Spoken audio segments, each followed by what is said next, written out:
circuit here at Abu Dhabi. Qualifying 1 is set to start in just a few moments time. So that's it, here we go, and we'll see who's going to blink first. Looks like actually a wonderful session, clear weather and everything, very nice. Nice to see we got both Toro Rossos tonight, we got both Mercs tonight, we got both Force Indias tonight, and we actually got 2 McLarens tonight. With a guest appearance from Y Racer all the way from Speed Racing. Welcome, Yuri. Looks like one of the Mercs is going to go out. Indeed, and there goes Force.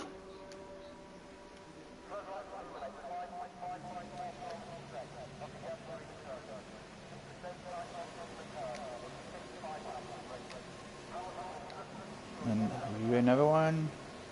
It looks like, speaking of Yuri, no, it's actually the Red Bull. Thought for a moment there it was actually McLaren was going to go out. Ah, okay, one of the Toro Rossos also making its way out. And it's Gaspeak.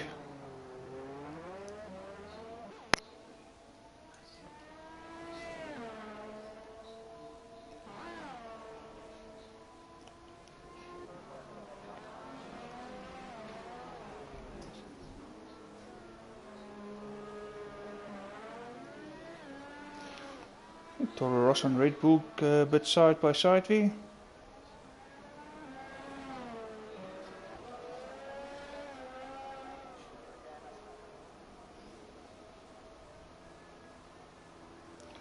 Ooh, that Force India looks a little bit sideways.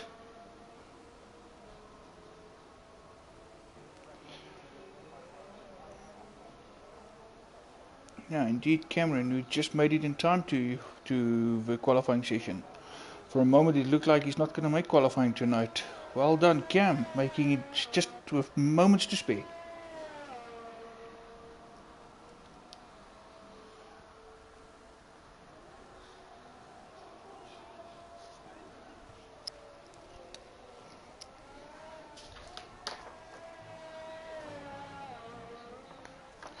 Of course, again, I must just reiterate this, how magnificent this circuit is. Beautiful track, of course, running from sunset all the way after sunset. Never easy to drive in the sunset at high speed especially. But of course, that makes the sport what it is. All the lovely challenges, weather, other drivers, different cars. That's why we all love F1.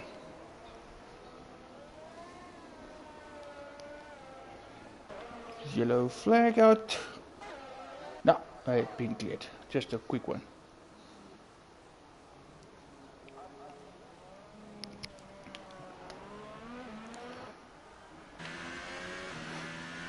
I'm actually on board here with Yuri.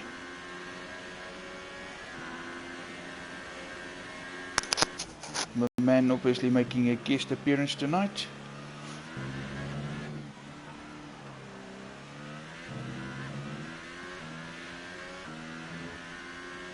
If you've got 13 drivers, all 13 will actually make it, so no need to push. Of course, ladies and gentlemen, the voice you just heard, that's the one and only Staffy. Because from tonight, Staffy will make a guest appearance now and then on commentary. Of course, riding in Tier 2, he will provide us with some more information in the Tier 2 race, which of course happens at the same time as the Tier 1 race. So Staffy will keep us updated like he normally do with his comments. Of course, just correction, for a moment thought this was Yuri, it was actually Muna we're riding with. Currently the fastest man out there. Of course, coming back to Staff will keep us updated as things progress in Tier 2. Of course, good news, tonight we started broadcasting Tier 2. So for those of you watching, you will be able to see 2 streams, Tier 1 and Tier 2. So you can hop between the 2 tiers as you please. Of course, for those of you watching, as always, just a quick reminder to keep posting your comments there. Feel free to join in. It's always nice to speak to you guys and see what you guys have to share. Right, with that said, Gaspeak now the fastest with a 1:35.3. And actually it's by some margin, because next fastest guy is Cam, just in the 135 with a 135.9. Now we got Ivan in third place.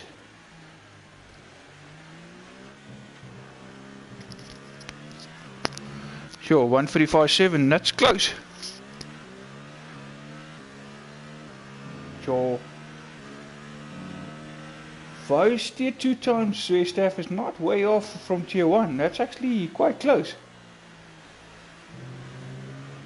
And we got another yellow flag out there, sector 3. That has been cleared. That's riding here on board with Ivan, currently the third fastest man out there.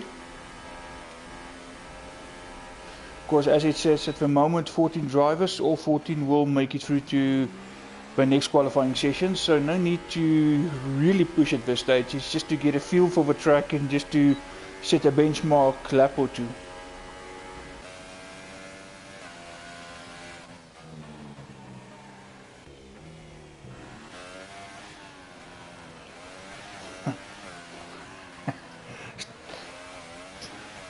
Steph, do you drive a Merc in tier 2?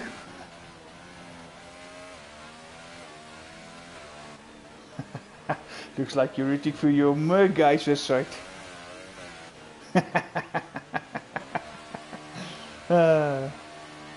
What car do you have again? Sorry, just remind us. Ah, yeah, on this side it's Rob. And it looks like Tyre also in the Sauber tonight.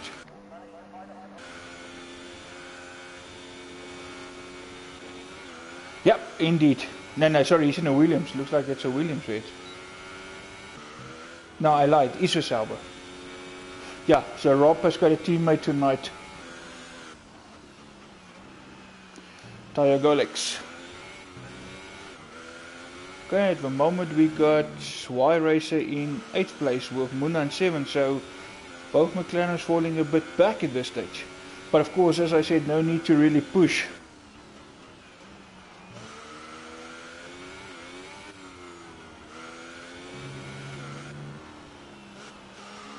And good evening to you too, Yvette. Yeah, daylight savings time, ne? Shame. Put you way behind other things, but anyway. Yes, the guy that we're supposed to host, there was a bit of a problem, so we got a new host. That's also why we started tier 1 a bit late. But Yvette, there's tier 2 as well tonight, eh? We started tier 2 tonight, so you can actually watch both tiers if you want to and catch up on both. But please keep those comments coming. It's nice to hear from you guys, and it's nice for you to participate. Right, so far we're still waiting for RZDV, Clayton, Nismax and Wazi to set a time. But of course, if they do set a time, it will just be to go out and just have a feel for it. No real need to push.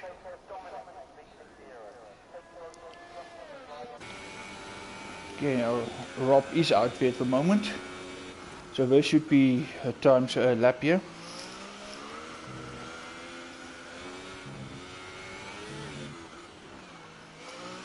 Of course, staff there from tier 2 showing his support for his fellow Sauber driver in tier 1.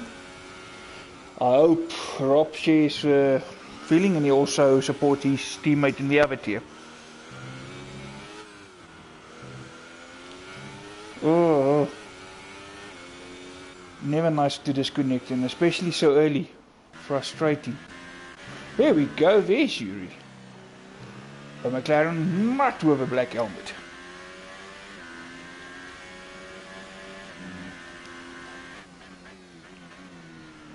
Of course, a bit difficult for me tonight. I see I don't have any indicator on the side showing me on which car, so I'll just figure out on helmet which driver we're on board with.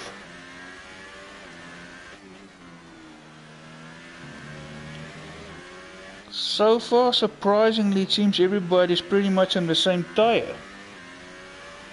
That's quite a different strategy, or that's direct contrast from previous races where guys went on completely different tires. We even in the last race and even the race before, we had like 3 different compounds. Ooh, Nuri goes wide. Ooh, oh, nicely done. took his foot off the accelerator there, slowed it down, make sure that he brought it back safely. No need to risk the car at this stage. Of course, going out now would be a disaster, because that would mean qualifying is over for you. Right, we got RZDV in with a 1:36.7, so he did post a time indeed. Now we're just waiting to see if Clayton, Nismax and Wazi will post a time. But Nismax and Wazi is actually out on track.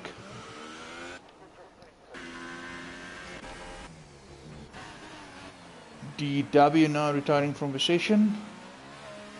But that would obviously be, well, he would feel he's got enough. No, it looks like he actually lost it. Because we're looking at that time of 1:35, he's quite faster than the other guys, but he's classified last, so that definitely was a true retirement. So DW's qualifying is over. And it looks like he's definitely even going to start at the back of the grid. On board you know with TnB Wazi. And then another yellow flag, Toro Rosso goes slow, but no, that's just to let the faster McLaren come through.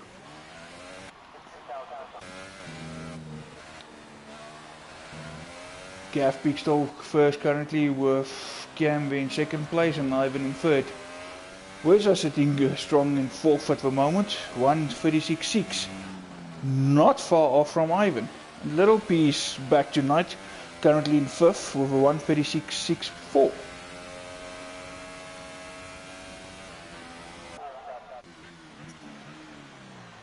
Ooh, and Yuri missing his braking point there. Running straight off. Just as Clayton comes past us, and of course this time round the McLaren returns the favour to the Force India. The McLaren now slowing down for the much faster Force India.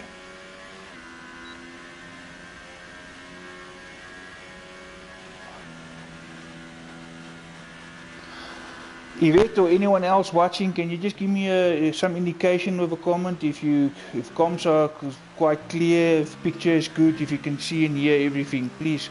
I just want some indication to see if the connection stuff is stable and everything is alright on your guys' side as well.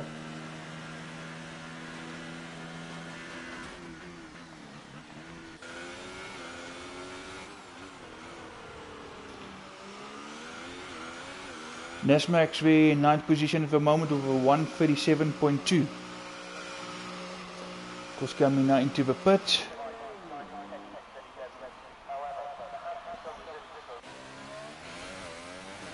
On board now with Force 13.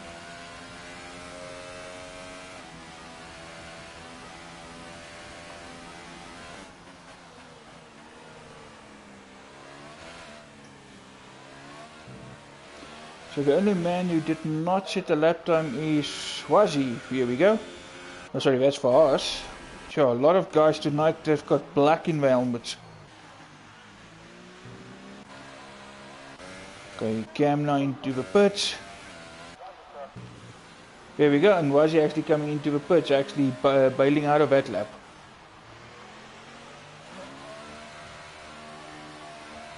Not worried to set a time actually at this stage. I mean, 4 minutes to go, you don't need to set a time, because as it stands now, that 13 runners will actually go through, with only DW being the casualty here.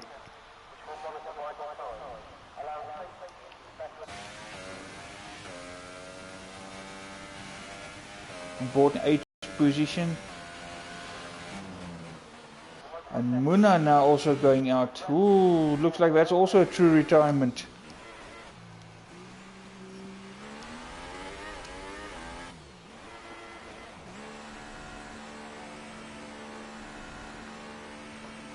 Thank you, Yvette. Appreciate it.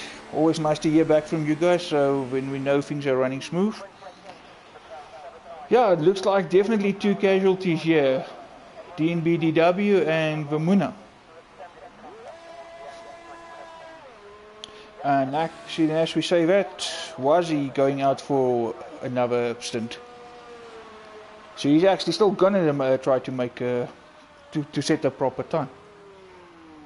But as it is, he's in any way through to the next session, so you don't even need to worry too much. Sorry, Steph?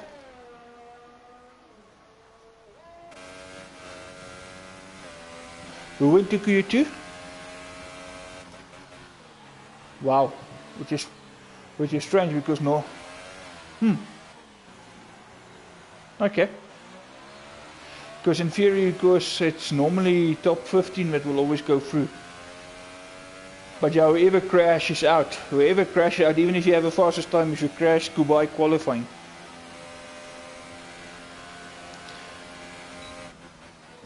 Okay. Voss now retires from the session, but that's just a manual retirement. Obviously he feels he did enough. Of course, only 2 minutes left, so what's the point of risking the car? Ooh, invisible Voss. That Merc just went invisible as we pushed it into a pit.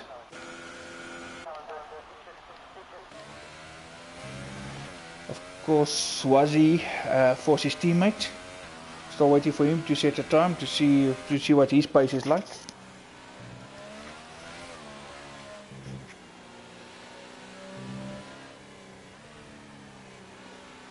Little Piece now currently sitting in third position, and Clayton actually all the way up to second, removing his teammates from second position. Not that there's much between it. 135.6 for Clayton, 135.9 for Cam.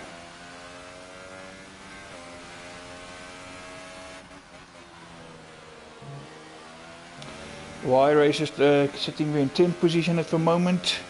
But of course, this is all just about to get a feel for it and just to get some time. So we'll only see what these guys are really capable of in the next 2 sessions, when we're really going to start pushing it.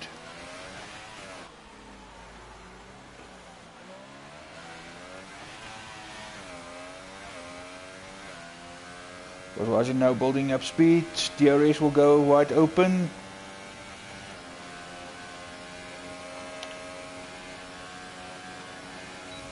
Looks like there is 1 or 2 other guys also still on track. Nismax actually is on track. Coming around the final corner now for the start finish line.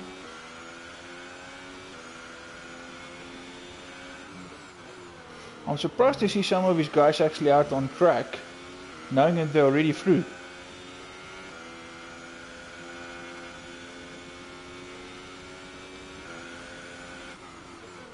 It's still everybody on the same tires. Sorry, Steph? Wow, okay.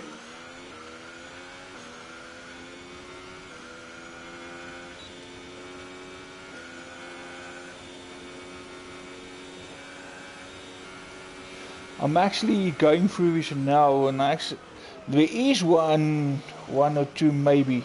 Yeah, I see Tyre Golex is actually on Ultra Salt, but the majority of the guys here is actually on Hypers, which is very strange compared to the previous 2 races.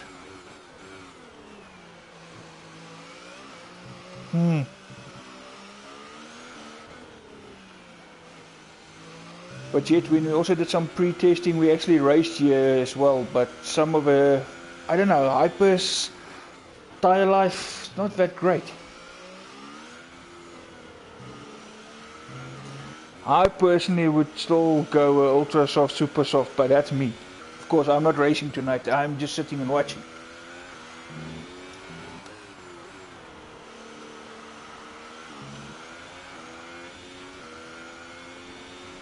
There we go, Nesmax leaving it right at the last moment, going fastest. Ah, there we go, Nesmax showing us there is definitely some gas in that tank. Sandbagging at his best, if you ask me. No, that was I think a low 135. It was actually 135.3. 135.3 for Nesmax and 135.39 for Gav Peak and 135.6 for Clayton. 135.8 for Little Piece and a 135.9 for Cam. That's the top 5.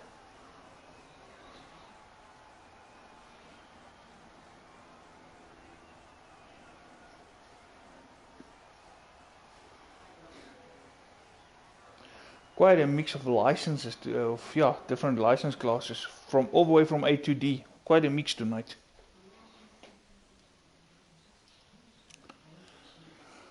Right, on to qualifying session number 2.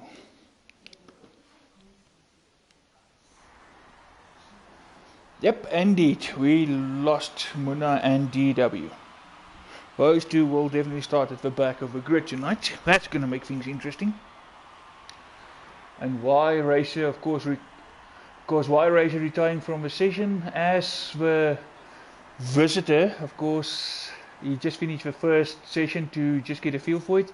He will retire his car now. Of course, he can't compete further. 11 runners to battle it out for that final 10 positions for Q3.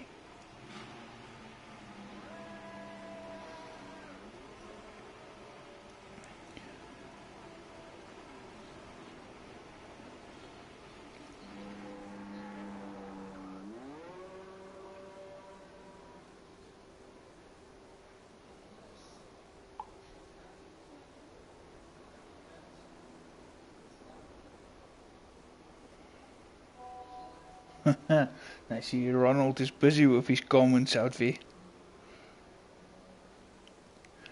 Teasing Staffy there, trying to come for a win.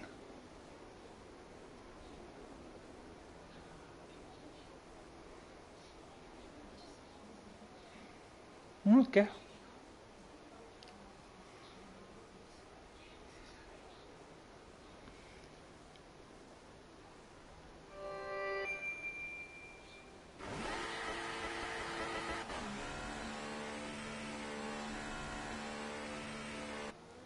Right, it actually looks like DW lost the car in that one section of the track, just to update you guys on what happened there with that retirement. Right, and actually with Ivan going out, so Clayton is also on an out lap, as well as Cam and Gav Peak, Little Piece and Wazzy. Okay, the late guys actually going early this time.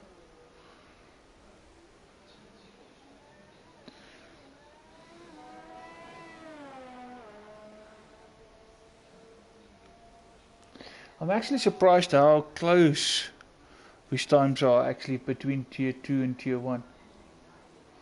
We're talking about point, so which is not bad. The guys are actually close to each other.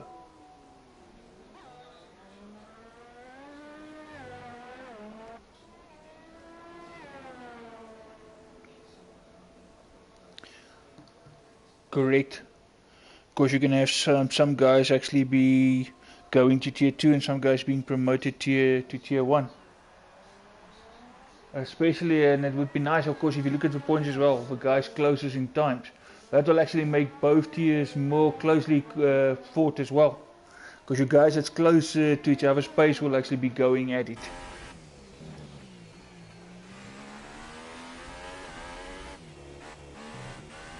Of course, just a reminder for you guys watching, please feel free to share those comments. And of course, tier 2 is also being streamed live as from tonight, so you'll see 2 tiers simultaneously being streamed. So feel free to pop in and watch there, and of course you can alternate between the 2 tiers.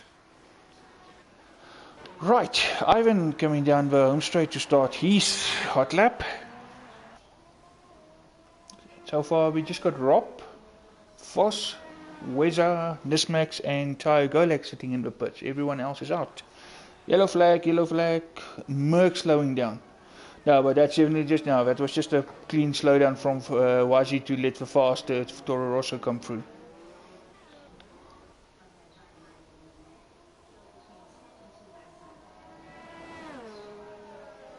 Wow. It was pretty much here with what Ronald just did now, or well, what you guys just did now in tier 1. Already on it. Okay, benchmark lap, but for now that's a slow one. 1:38.0, and as I say that, here comes Cam with a 1:36.9.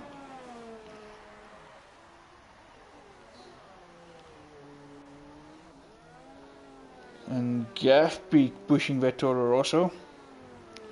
Almost looked like that back end wanted to let go there. Coming now into the final corner. Pushing for the start finish line. And Gav Peak goes fast as a 1:35.9. Which is actually at the moment still slower than tier 2. Ooh, and the Gav Peak runs wide.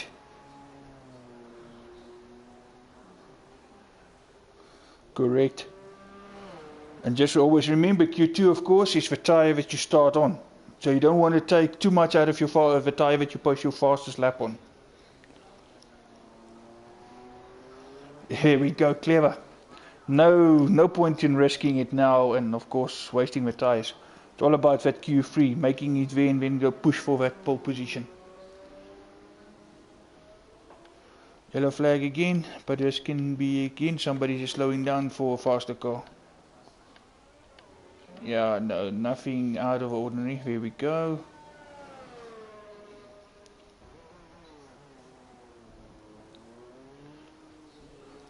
Of course, for those of you who've been watching the previous races, you would have noticed that I mentioned the name Herman Tilke more than once. Well, Herman Tilke is one of those famous designers, and he actually got involved with quite a few F1 tracks. Of course, the track we did last week, Suzuka, was redesigned like 4 times, and Tilke was actually involved there as well. Well, as it is, Tilke also got his hand in this track's design. So basically the track is situated on Yas Island, which is about 30 minutes outside Abu Dhabi. Of course, this is also now the second track in the Middle East after Bahrain. And the first F1 race was held here in 2009. Of course, Abu Dhabi came in as the Canadian Grand Prix was kicked from the calendar. Of course, the Canadian Grand Prix came back later, which now, as we know it today, Abu Dhabi and the Canadian Grand Prix on the calendar. But ever since 2009, we've been racing here. But as I said before, this is an absolute lovely track. Lots of light here. Of course, you can't help it but to want to race here at night.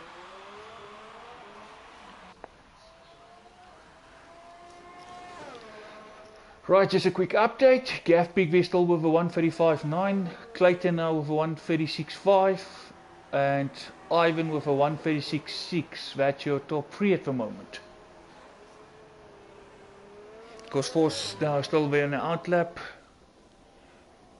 So far it's just Yuri that retired, of course, just now obviously for, just regulations.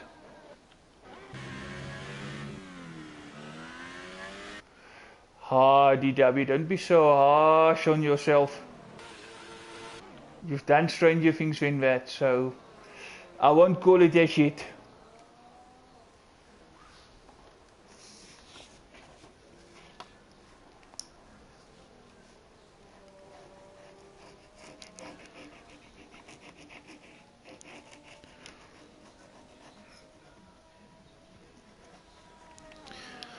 Of course, now going back to Herman Tilke.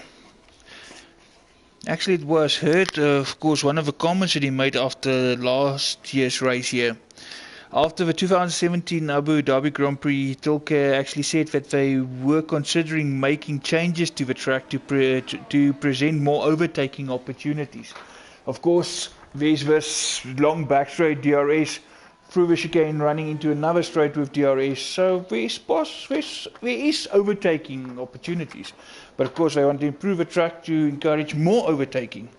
So interesting times here, so we'll just keep an eye on that and see how that one unfolds in the next year or so.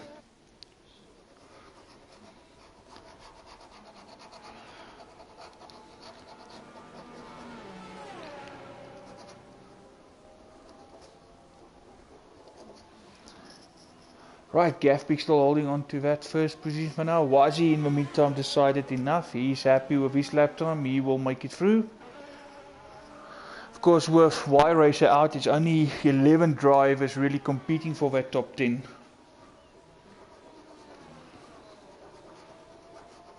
And Wazi quite confident with his 137V.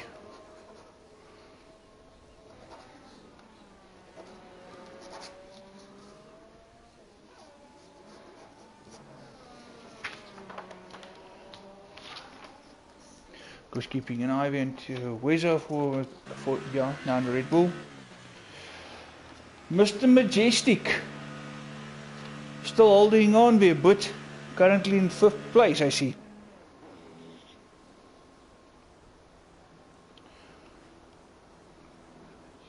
The box night is the place to be. And I've got good old Steph here. So I'm sorted, thank you very much.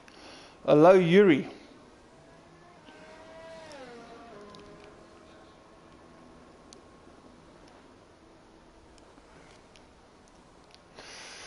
Always a tricky one here, Cam. I'm also, but for me, I don't know. Sometimes it feels the ultra softs are bad. Other cases it's like more like the hyper softs are bad.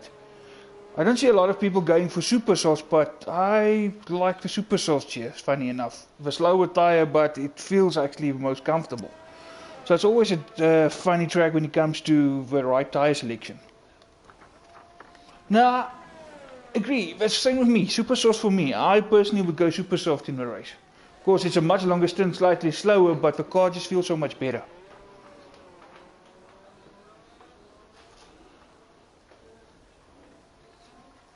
But of course, going on the super soft, you must just make sure that that strategy works. Of course, first corner incident will not do you any favors.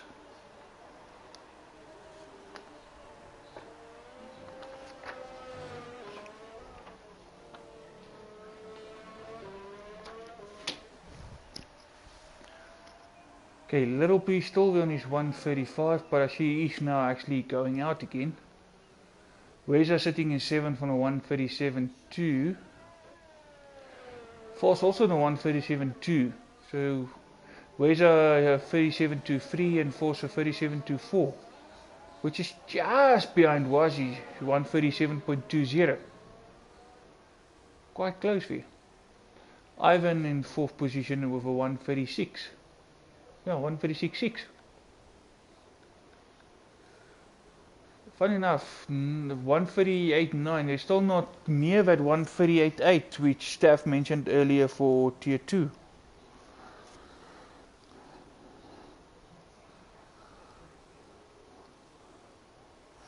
Wow. No, we still got 2 minutes to go in Tier 1. 2 minutes before we go to Tier qualifying 3.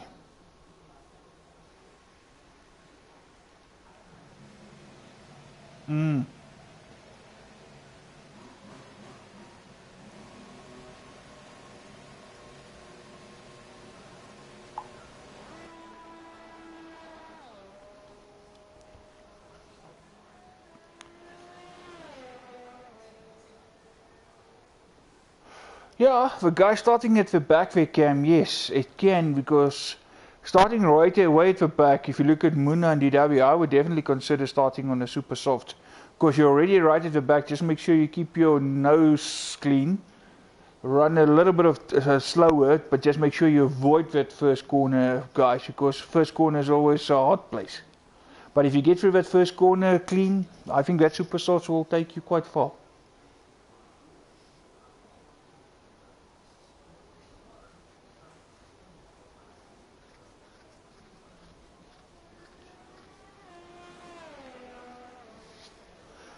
So still waiting for Rob to set a time and Tayo Golax. Of course Rob is out on track, but Tayo Golax is in the pit.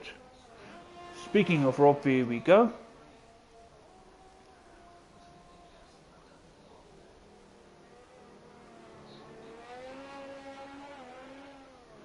And Force now retired, but of course that's just like Wazi. Obviously both Mercs feel confident with their time. They feel they've done enough to make it to Q3.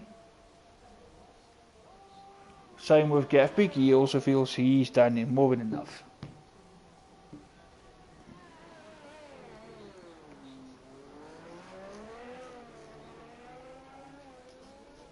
Sure. Yeah, Ivan also feel enough is enough. 40 seconds to go.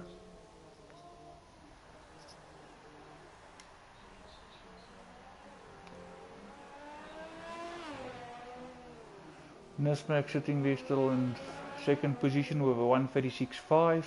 Of course, nothing really to get excited now, nothing to worry about. Of course, these guys all saving it for that all-important pole shootout.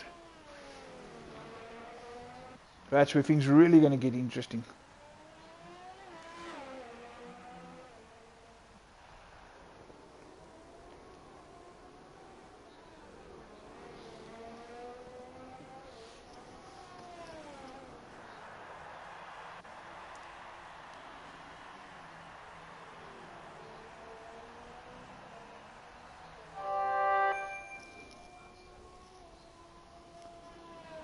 Okay, so we're officially done. Just waiting for the guys who's still on some laps here to finish.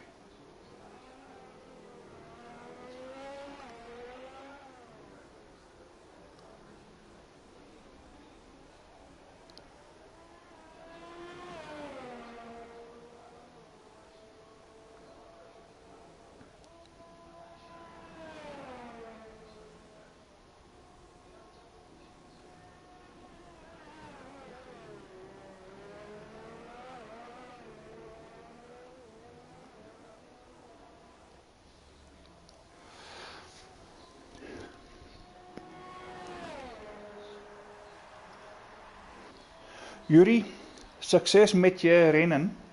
I hope I pronounced it correctly. But good luck weer, boet.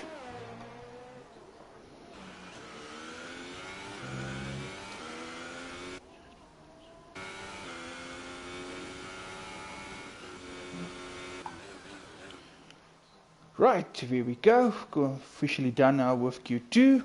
Now the interesting part's gonna come.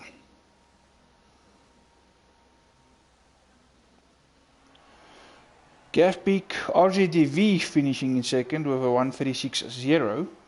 Ropies 136.1 in third position. Nismax in fourth and Clayton in fifth. Right, thank you, Mr. Majestic. I think you the one who must enjoy it. Must make a good thing out of it. 100% races are never easy.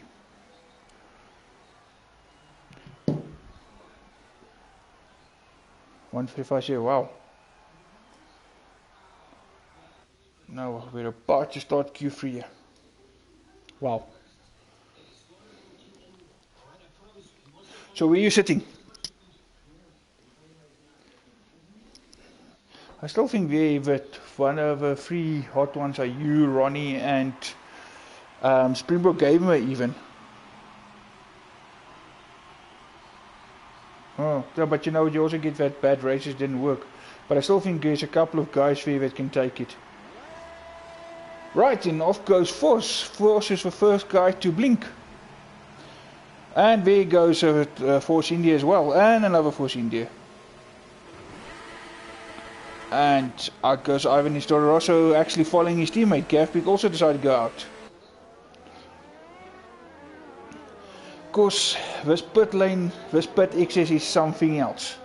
But it's actually a beautiful pit entrance and exit.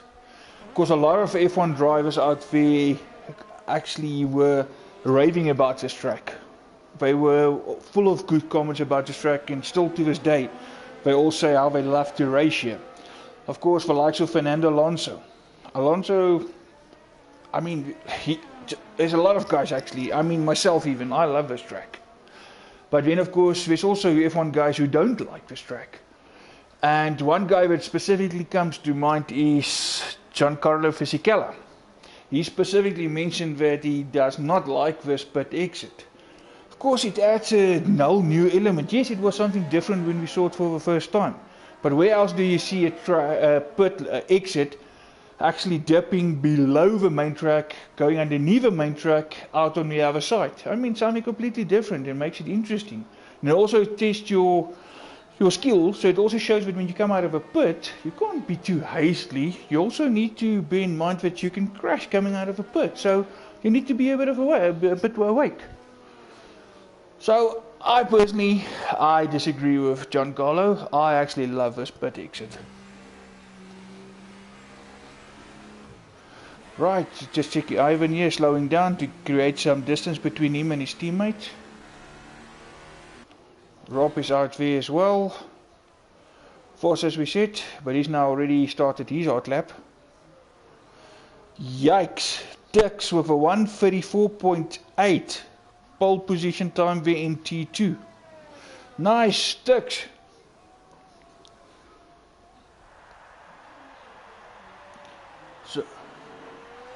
So here we now only got Little Pistol left in the pit.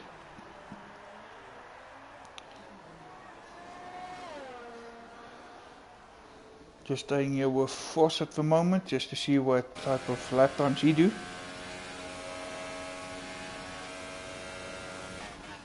I must just say how much better it is now to drive on board with these cars after Codemasters released that update a few weeks ago. Because previously you would be on board with a car and it's, regardless if they change gears or not, it just sounds the same. Thank you, Codemasters.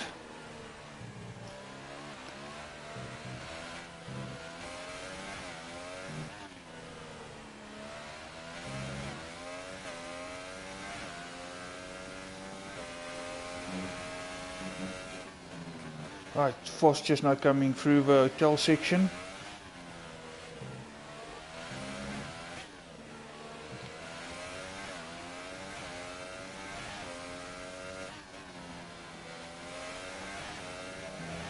By the way, good luck to you guys with Steph. Enjoy, have fun. That's what I'm saying. And Foss goes for a 136.5, but of course that's just a benchmark. As I said, Rob actually comes right behind him with a 136.1, already 0.4 faster.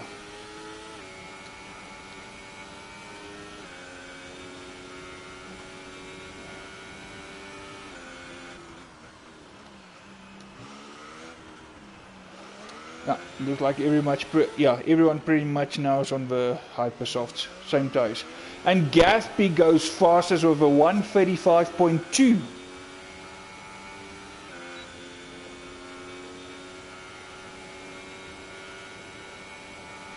And Ivan sitting in with a 136.15 in second, with Weza with a 136.18 in third. And Rob, of course, with a 136.19. Yo, those three guys are close. Nesmax now in the pits, of course, we'll be keeping an eye on him.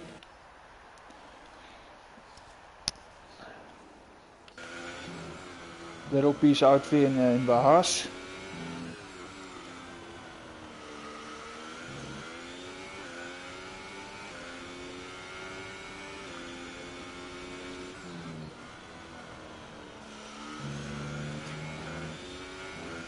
Of course, if you look at that gaff peak time versus that time of pole position time of tier 2, we're still 4 tenths difference. Tier 2 actually showing the pace tonight. Tier 2 definitely faster in Q2. And as I said, the gaff peak actually goes faster and he brings that a lot closer, 134.9.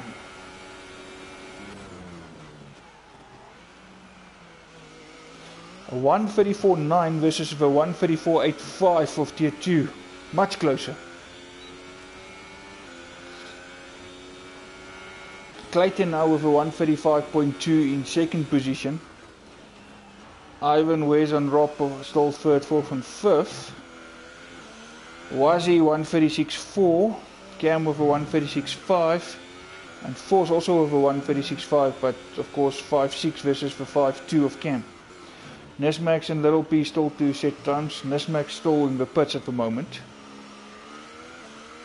Just on board here with Little Piece to see how we do.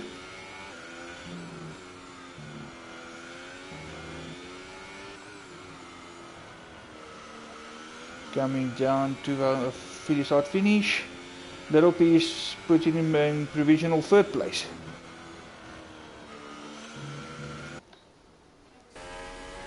It's riding on board here with Gaff Peak. Of course, a guy with lots of confidence at the moment.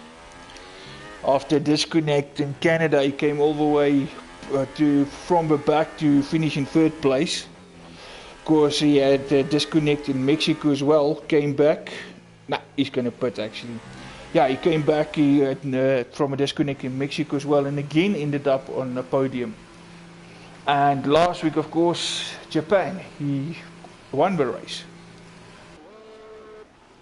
So this guy is obviously boiling over with confidence at the moment. But it's all down to Nismax, one would suspect. Nismax ultimately would have the ability to take that pole position from Gaff. Of course, he always leave it till late. So let's see what he's got in store for us. as we say, that looks like that the Ferrari guys, yeah, Ferrari guys did release him. Nesmax is on his way, so he will obviously now go on his outlap and start his build up towards his final attempt for that pole position. And the Merc, of course, Merc also sent Fossey out again.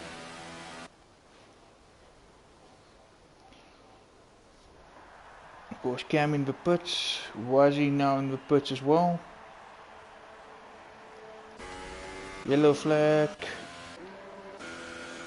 No, no real incidents. Probably just somebody also just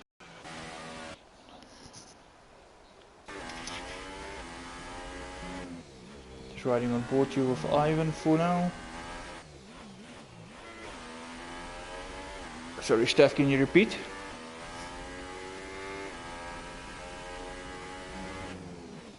Oh.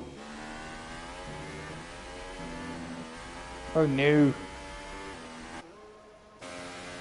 Oh crap. There's always, you can never win the race in the first corner nor the first lap, but you can always lose it. Right, Voss coming now around the final corner. On his way, obviously, on his hot lap, which is pretty much his last attempt here.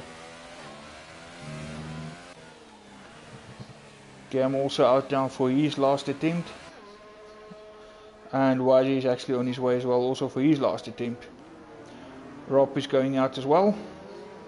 The Haas and the Alpha is quite close here, and also Wes are going out. Pretty much everybody now going to go for their last stint here. See if Gaffby can improve on his time. Coming through the hotel section.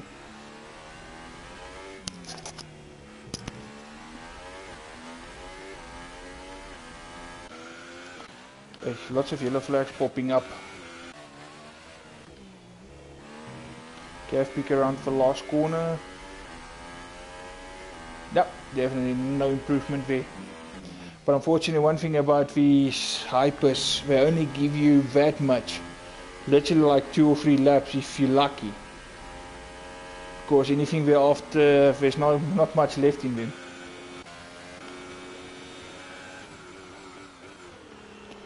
Of course, Nesmax still the only guy to set the time.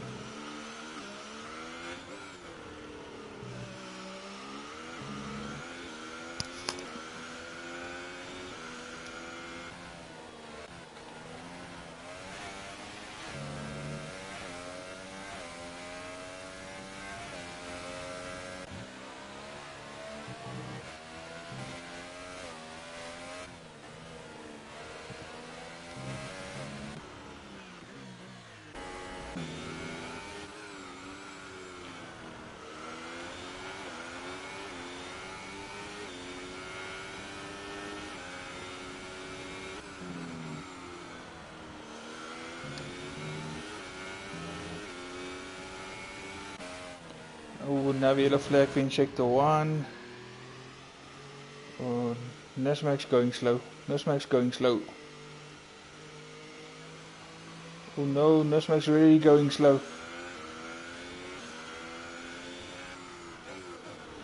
But he's currently sitting in second position at 135.2. 135.24 and Clayton of 135.26.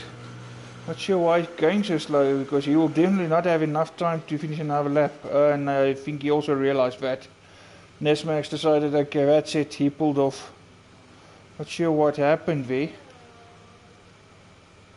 So perhaps possible damage there. Yeah, and Nesmax has retired now.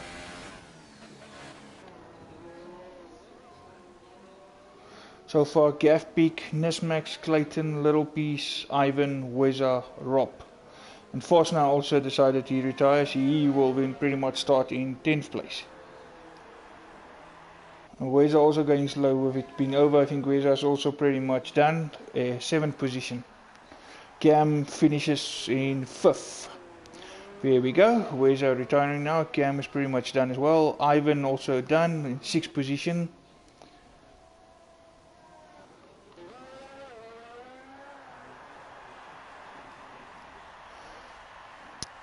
Sorry, Steph, can you repeat?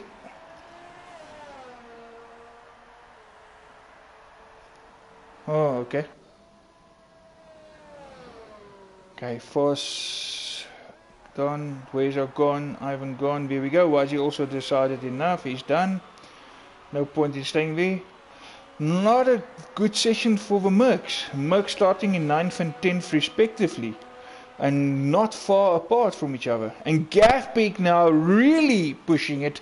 And he actually go and he beat tier 2's pole position time. 134.73.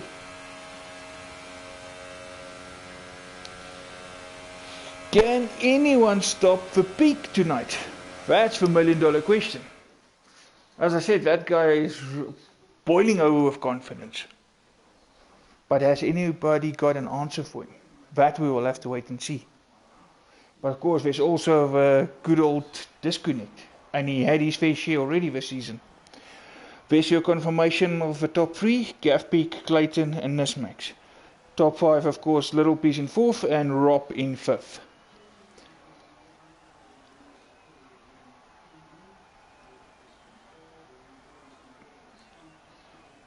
Looking at this grid and what happens so far, this is going to be an interesting race.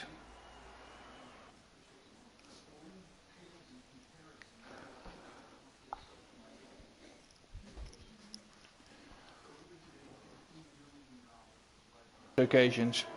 So let's see what happens here tonight.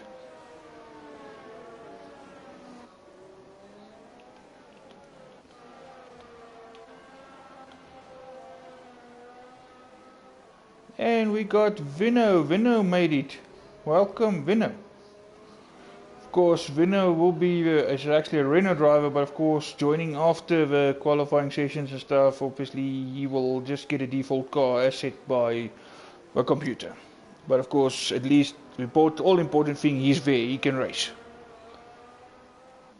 So we got 15 runners to start this race.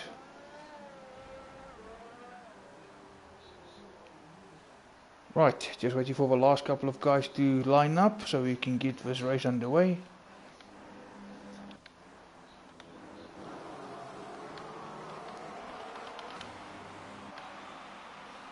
Right, watch for the lights. Go! And Nismax with a good start, Gafpeak with a good start, Nismax right on the back of Gafpeak. Outrun the Toro Rossos. Nismax definitely in that second position, sitting after the pig. Toro Rosso fighting hard there with a Haas for 3rd place. While the Ferrari, of course, still chasing after the Toro Rosso in front. At the moment, that the Force India is still holding on to 3rd place. The Merc right on the back of that Haas. Was he all the way from 9th position into 5th? What a start, was he?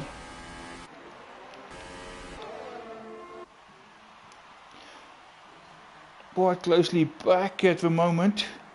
Oh, and Cam. Oh, and was he lining up a Toro? Was he going to dive on the inside? Was he challenging with Force India and Vas? He definitely, yes, he made a move on Vas. Was he up to 4th now? He got past that Vas, he's now looking for that Force India. If he can get past this Force India, he will also be setting off. Oh, the Force India outbreak himself, almost took his nose worth. There was a bit of corner cutting there, he should actually give that position up there. I have a feeling here, if Wazi can actually get past this Force India, he will also be setting off after the Toro Rosso. And for Haas now trying to make a move back on that Merc.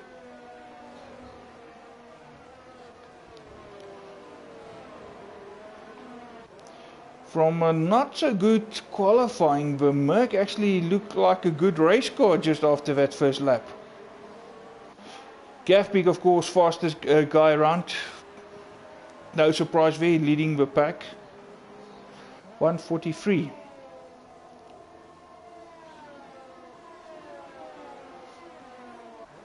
Muna now in 12th position, DW in 11th, Vino in 13th, Cam and Force made their way off Vino. Oh, and Cam is out of the race, Cam retired.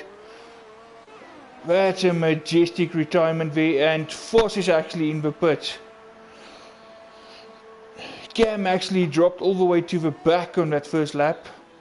Already several seconds over pace, and Vos now pitting as well, so he will also be some distance away. I see DW is actually 1 minute 46, so surely there's also some... So there's a lot happening at the back by the looks of it. Unless that time, well, no, that time can't be right, because I see it also shows Clayton's a 144 of Nismax, and yet they were all just right in the front, so no, that time is not right.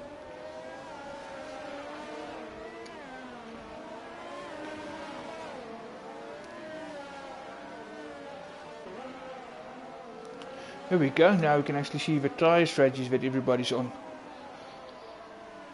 Funny enough, in that second session, they didn't even show any super soft, but there's quite a couple of guys with super softs. Of course, DW will be one of them, starting right at the back. So will yeah, Muna indeed.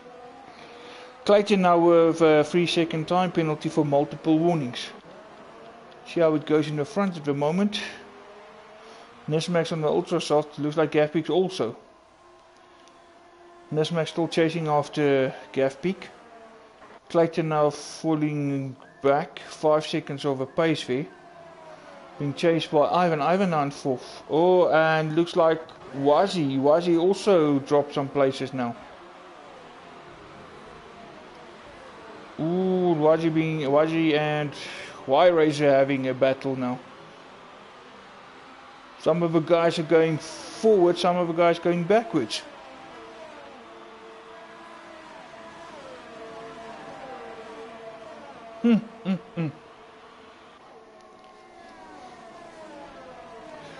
Vos looks like 33 seconds of winner for now.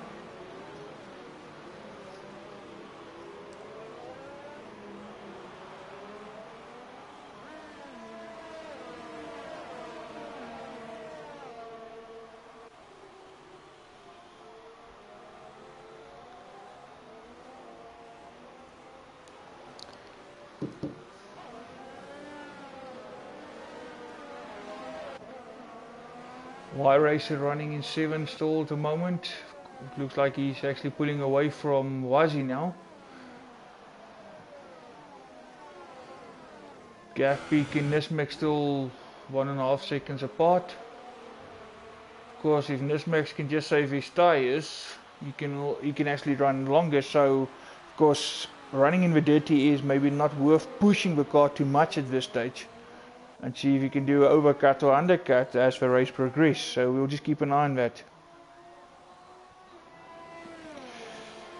Cam, for now, we sorted. We'll see a little bit later, but for now we find.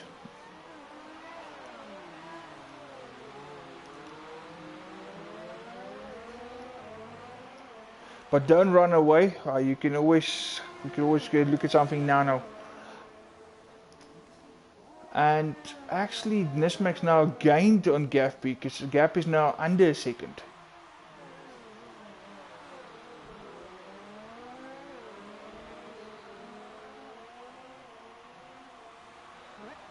Clayton now 8 seconds behind him. I can patience, my boy, but okay, no problem. Ooh, and Ivan having a look on at Vittorio Rosso now. Ooh.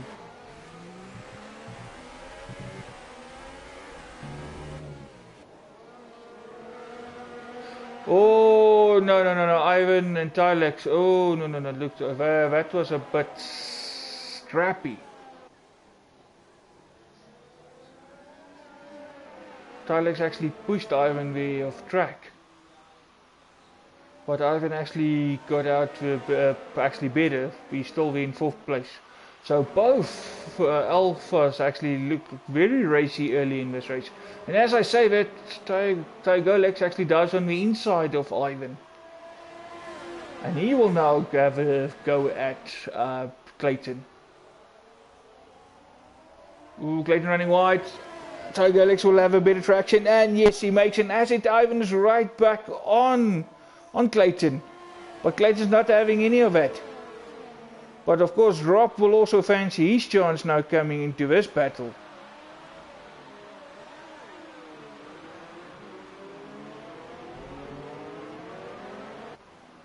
Is that the cat eyes?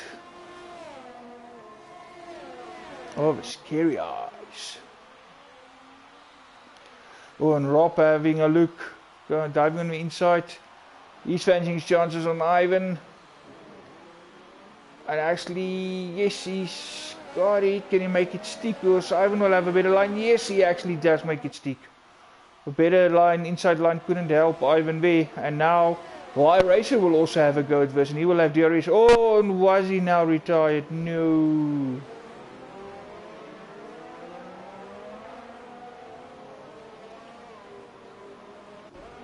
And Clayton there with another 3-second time penalty.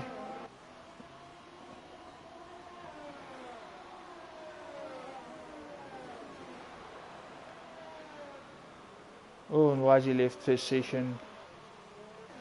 So we got Cam and Wazi out of the race. 13 runners still remaining, and we're only on lap 6 out of 55. I hope it's not such a high mortality rate compared to last week's race. But yeah, let's see how this pans out. TW actually made some good positions. He's up into 8th place. And with Muna now coming into the pits from the super soft, surely there must be some damage on that car because this is quite early.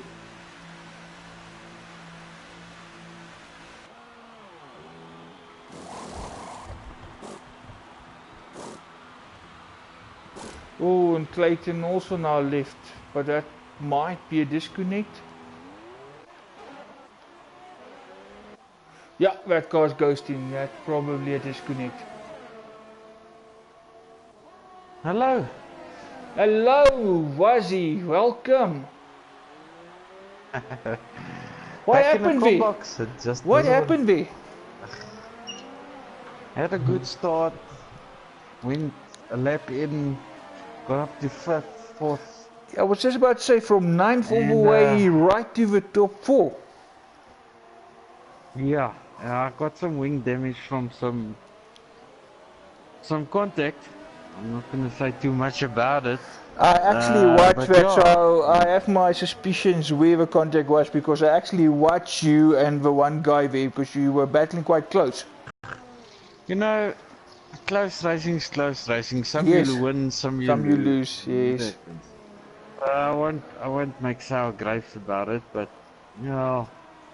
I won't complain because then it means you're here now. Yes. I actually got kicked out of the game. I'm on my way back in.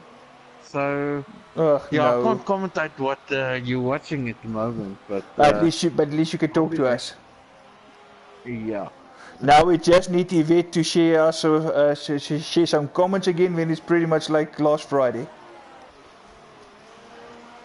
Oh, as far as I know, Gavin's in the lead. Dirkie is just behind. Hey, that's actually where we have a battle. These two are still going at it. Yeah. That's what we want to see. And I actually had the feeling that if you could get past that force in there, you actually would have been up with these two. Oh, and Dirk now lining up. He's lining up Gav Peak in the slipstream, and he's got DRS outside. Gav defending on the inside.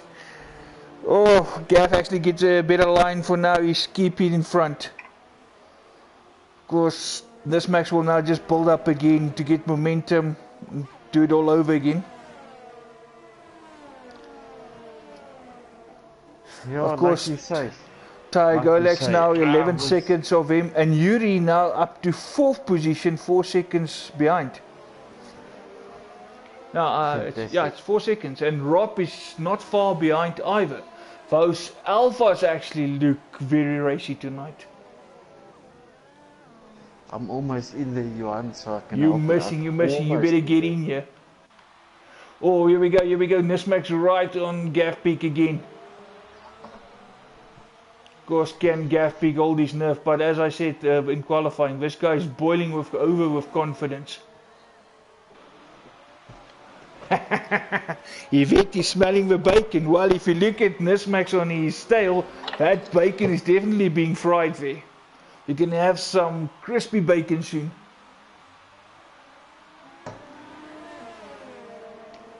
This is definitely the battle to watch. But elsewhere as well, I see DW is actually right with Rob as well now. DW up in 6th position. Gav having to defend on the inside again. Oh, and he just gets his breaking point right as well. Defend quite nice. Let's quickly see if I can cut here with DW. Yeah, he's lining up Rob as well. Coming down. DRS will be wide open. Rob driving on the inside, defending his line. DW on the outside. Can he make it stick? DW's got it. DW up to 5th position now. Past Rob. Just got back to the first battle. There we go. Yuri is still making inroads on Tygolex. And while these two at the front are battling, they're pulling away from Tygolex. Normally when you battle like this you tend to lose some time, but not the Peak and not Nismax. Of course Nismax staying right on him. We will obviously staying like this for a lap or two. You'll see where your opponent, where's his strong points and where's his weak points and where he's got traction and where not. So you will obviously try to exploit those weaknesses. So it's just to time it perfectly at the right time on the right place. The other thing to mention, Johan, is that DW is on the super soft. Correct. He's in P5. He's right on the oaks. Good to see. This is a guy that started right at the back. Yeah.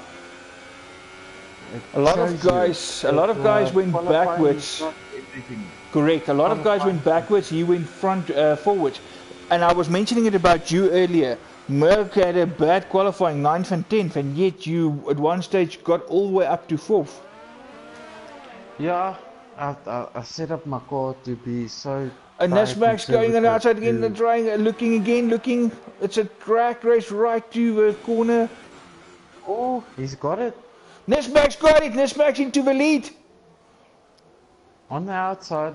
On the outside, he makes it stick. That bacon was well fried there. Well done, Nismax. Well done, gentlemen. Nice clean racing. Can that Ferrari now get away from Toro Rosso? Because Toro Rosso's actually look mighty this season. Kevin's still in it.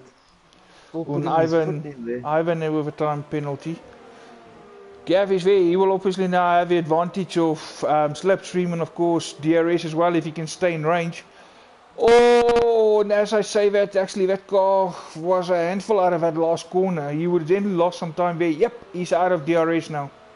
But if he can still hang in there, he can see obviously now where Nismax take his corners and gets his grip and where his weaknesses are.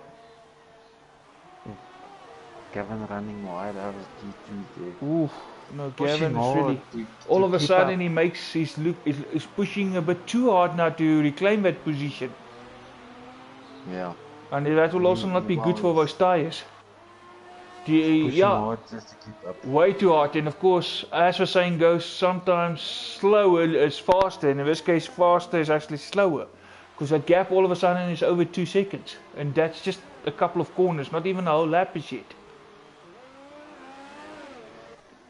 And Yuri's still closing down Tygolex. Yeah.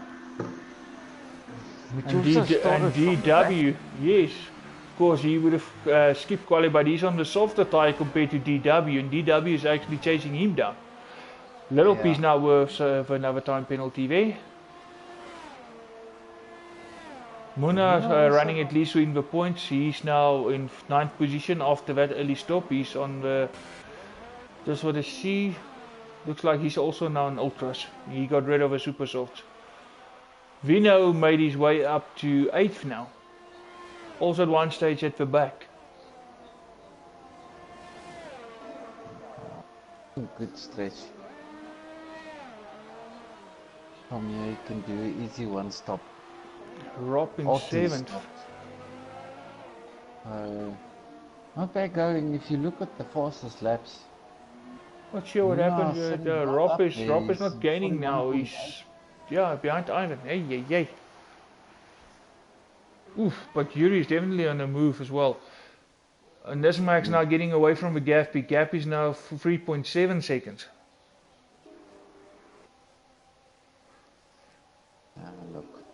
Looks like we on that Toro Rosso got more than just fried bacon, probably fried tires as well. Yeah. We'll keep an eye on the gap there. Oh well, it's actually growing. It just keeps growing. I think these ultras, which Jeff suggested to me, was a possible one-stop, which I went for. So these tires, these ultras can go well into the 20-25 lap range. If you manage it, yes. But of course, we just mentioned a brief moment ago, Gavpeak of course pushing hard to try to stay with Nismax, and that's all never good for your tires. No, and here we go, Yuri now on the back of Tigolex. DRS trying on the outside, having a look. Oh, nice, Yuri, nice, kept his head because Tigolex was never going to give him that space. That would have been a lost front wing. Nice racing. Yuri just keeping just to get into the DRS zone on the back straight. I'm sure. Very intelligent driver this. Definitely, you could see it that move. How many guys would have kept pushing for that corner, and he just rather backed off, saved his wing, and of course try again. Realizing we only at like on lap 12, so still a lot of racing to go. And he knows. Doggo is on the. Oh, Gavin, we've got Gavin in the pits. Early. Yeah, I don't think he's happy with those tires. Those tires definitely falling off. And Golex now 16 seconds behind Dismax. Yeah, and he's still keeping the ultras alive, which Yuri is looking at, thinking he has to stop earlier. So possible to stop from the Salva. But let's have a look on the back straight. Just want to see what Gavpeak decided on. Ultras. Yeah, so he's going for a two-stopper. Probably just inside. Yuri. Oh, Tigolex not giving it up. No. Yuri just went a little bit deep there. Of course, it's all about just to spot your break point. Right line spot for break point, and also exploiting your opponent's weaknesses. And meantime, DW has actually gained some time on these two. Yeah. DW not far away, gaining all the time on the super softs. So you'll have tire life advantage.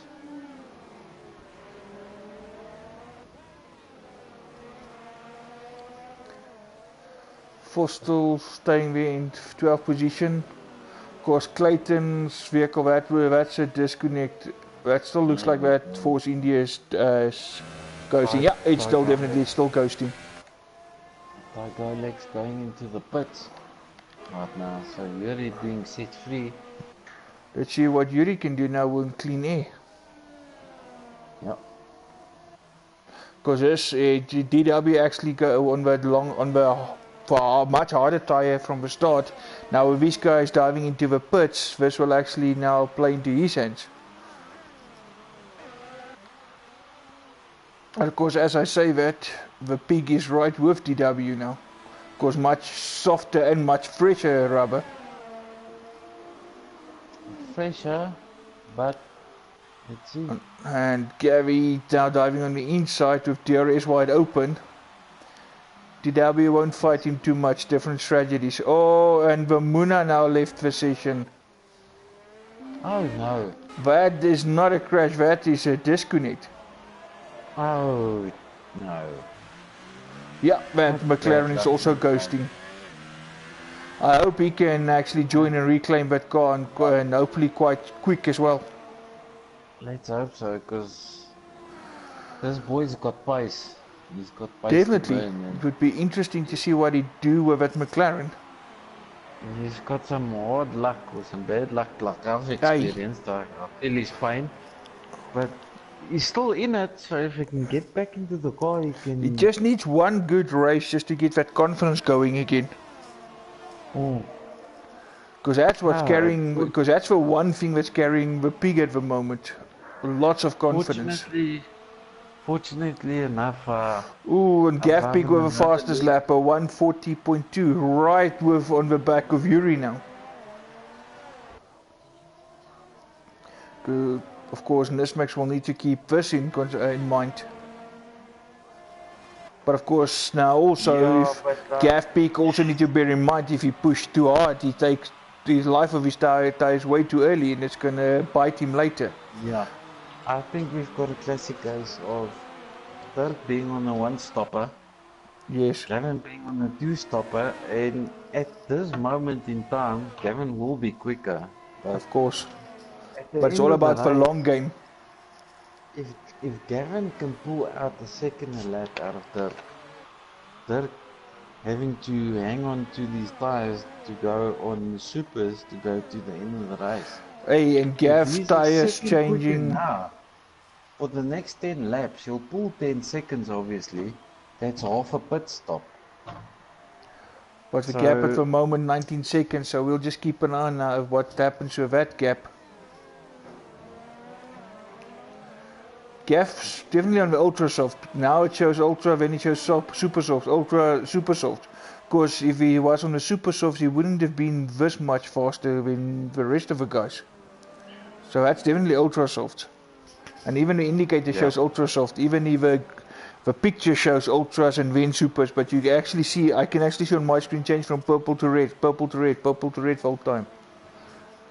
Now on mine is a solid ultra tire. But yeah, it's all about just connection, but he's definitely on the ultras. You're now happy with third place for now on those older tires. DW actually made some time on him. Because the top four, if we look at the three of those actually still now we actually done 14 laps on their tires, with Gav Peak now obviously on the fresher rubber after making a much earlier pit stop. But if you look, Gavin passed DW on the same set of tires, Gavin on the new set of tires, means they on an equal stopping strategy at the moment. Meaning Gavin won a free pit stop out of the whole story. But it's still ultimately, it's him and Nismax, but of course now, by the time he catch up with Nismax, he would have taken quite some life out of his tires. Now, of course, bearing in mind, Nismax, when he now stops, he's going to be the one with a much fresher rubber. I think Gavin's target from now would be to get into 5 seconds of Nismax, which is not impossible. But it means a lot of life that he's going to have to take out of his tires, and it can ultimately hurt him later. They both have to stop one more time. Definitely. So Gavin can get into that window. I think Nismax will obviously stop before Gavin. Gavin stretch these tires a little bit. Stop after, like 5-6 laps after. Get out behind Nismax. You'll still have the fresher tires. So this is not over. If you look, Nismax has done 15 laps on his tires. Correct. Gavin's done Tygolec's now going fastest. 139. Ooh, and the time penalties. Time penalties come in, yeah. Tygolec's of course one of the new boys, and of course riding now here with Yuri, who's our guest racer tonight from Speed League. Speed League, yeah. Some good waves I heard about these gents. Also, very much like TnB. It's about the true race. It's about having fun, keeping it clean, and giving everybody enough space, and sensible racing. Definitely. If those guys from Speed Racing are watching, guys, Yuri are actually making your league proud here. Yep, Yuri, the Max Verstappen. Definitely. And he's got the orange car to prove that orange. Of course, the Dutch with a orange army, it's fitting for him to be in the McLaren tonight. I've had the fortune of racing with this gentleman for over a year now, and what a character.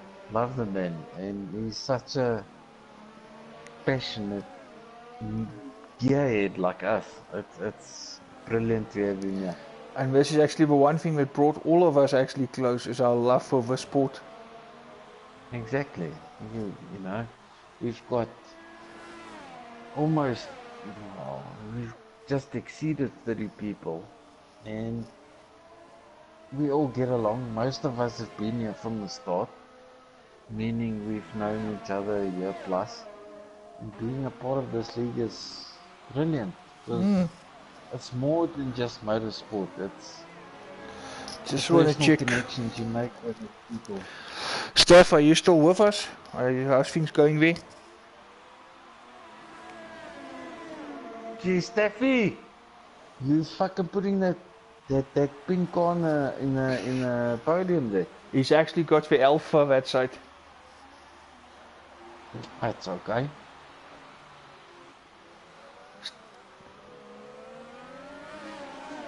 Good stuff, yeah. Who's leading there? Ronald. McDonald's. Catch him, 60 second. Yeah, it's pretty much, I would say, Ronald, Tux, Steph, and the Springbok Gamer type of setup there for the top 5.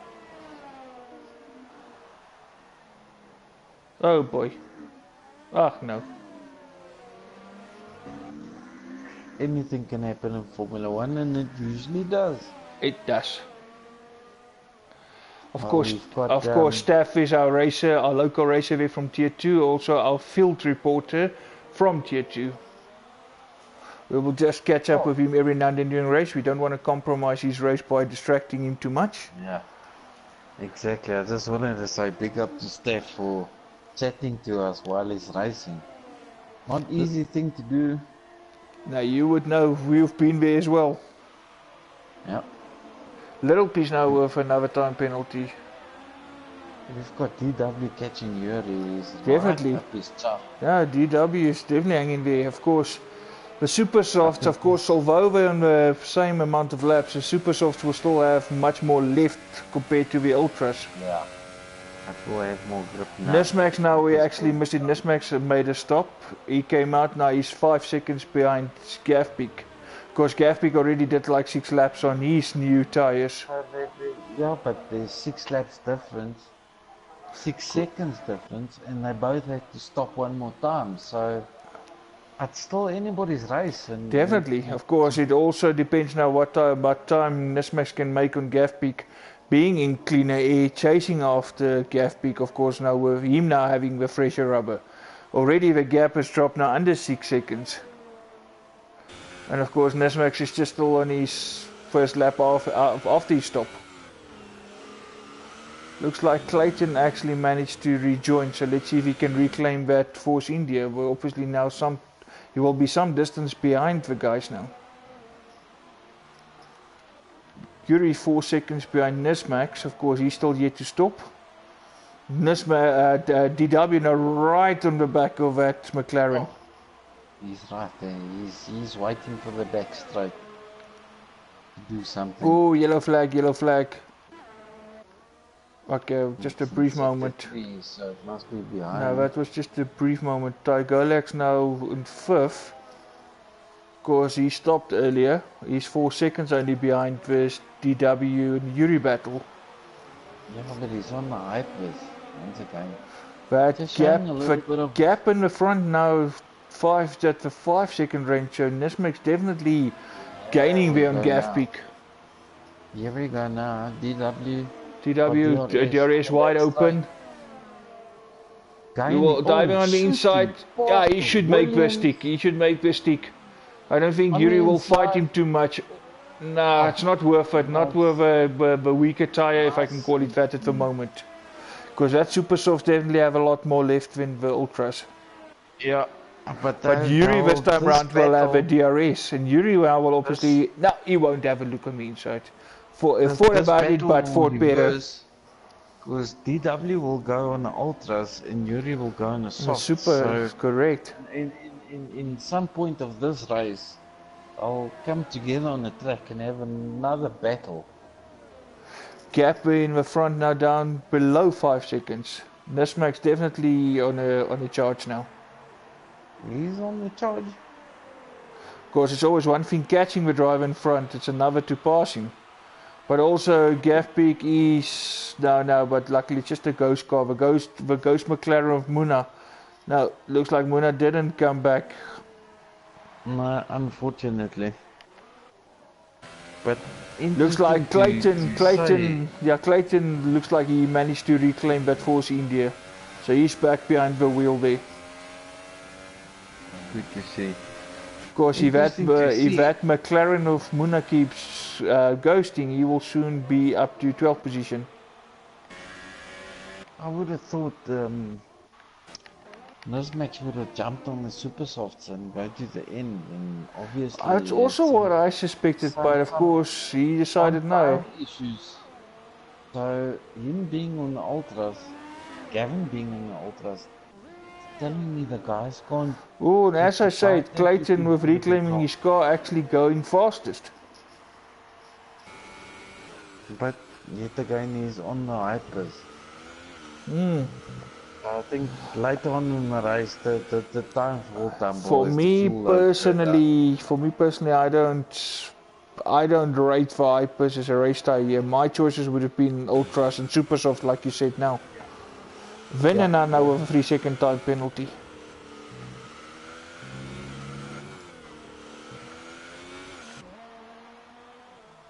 A gap at the front now down to 4.5 seconds.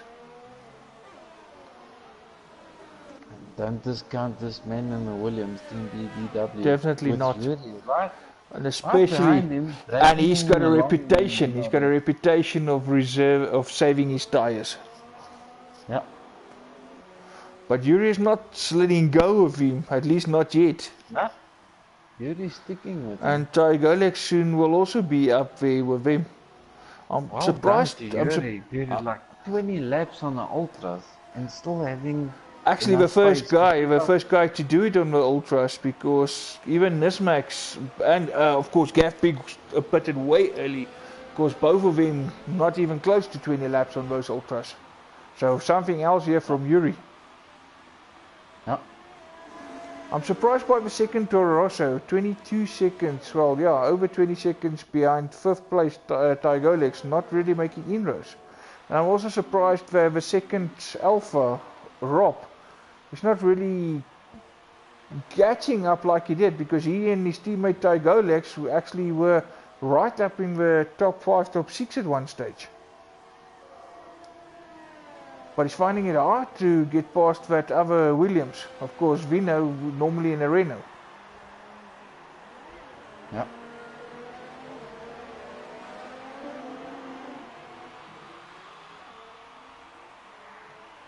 Gap in the front now under 4 seconds. Can't take my eyes Yuri is right with DW. But of course, DW is also one of those difficult guys to pass. His car can be really wide if it needs to. Yes. He can make that like Captain Jack Barrow's. And Yuri running wide there, but nothing serious. Little P is actually now just in the last points paying position. TnB Weza also a bit of a pace tonight, but he's hanging there in 9th position for now. And Rob actually did make it past Vino this time round, so he's now up to 7th. He will now chase down Ivan. If he can get past Ivan, it would be interesting to see if he can actually start catching the 5th place man. Okay, with this rate we might soon have some fried bacon soon, because the gap is now under 3 seconds. Yeah, it's coming to that point in the race. Okay, lap number 22 out of 55, so Ooh, Gapik with a time penalty. Ooh, and that time penalties can win or break a win or can make or break a race for you. Because if you think about 3 seconds, if this race were to finish now, that will give Nismax actually the win, because Nismax have no time penalties as yet. So Gapik need to be very in mind as well. So you need to be a little bit more gentle in the corners, not to pick up those unnecessary time penalties. Oh, Yuri! What happened? Going on outside of DW. You actually passed him for a second. And he actually got a penalty for that effort, exceeding track limits. And now they've got... and Tygolex is right with him. Ooh. And Yuri decided, no, pit time. He's rather going to pit. Rather not be tempted with this battle and go for fresh rubber. But that obviously put Tygolex now right up to DW.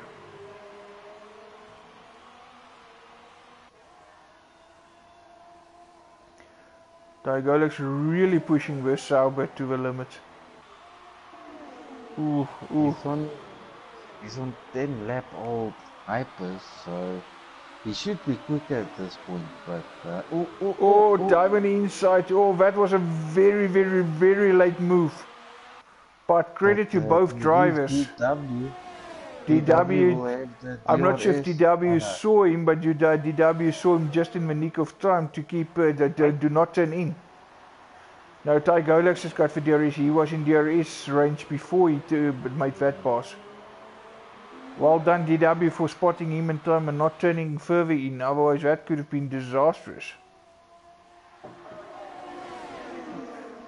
DW now will have a DRS. DW, oh dear. And Clayton disconnecting again. Looks like DW had to run wide for evasive action. It almost looked like Tygolex just closed the door a little too much there on DW.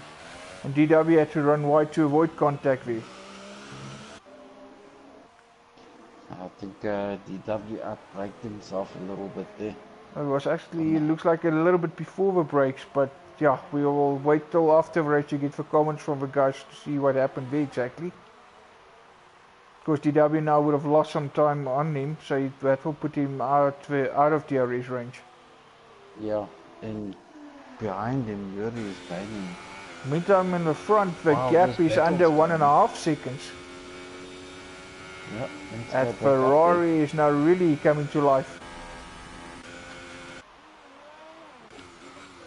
I think the pig will soon feel the heat again.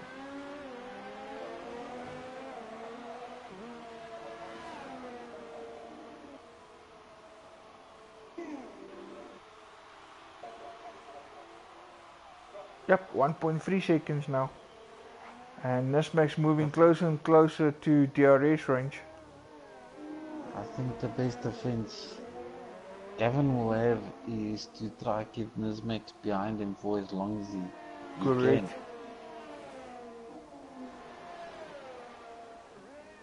But if he can save his tires and stay out longer.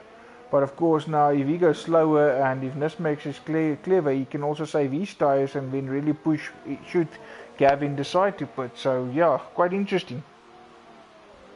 Yeah, it's like a 200 mile per hour chess match.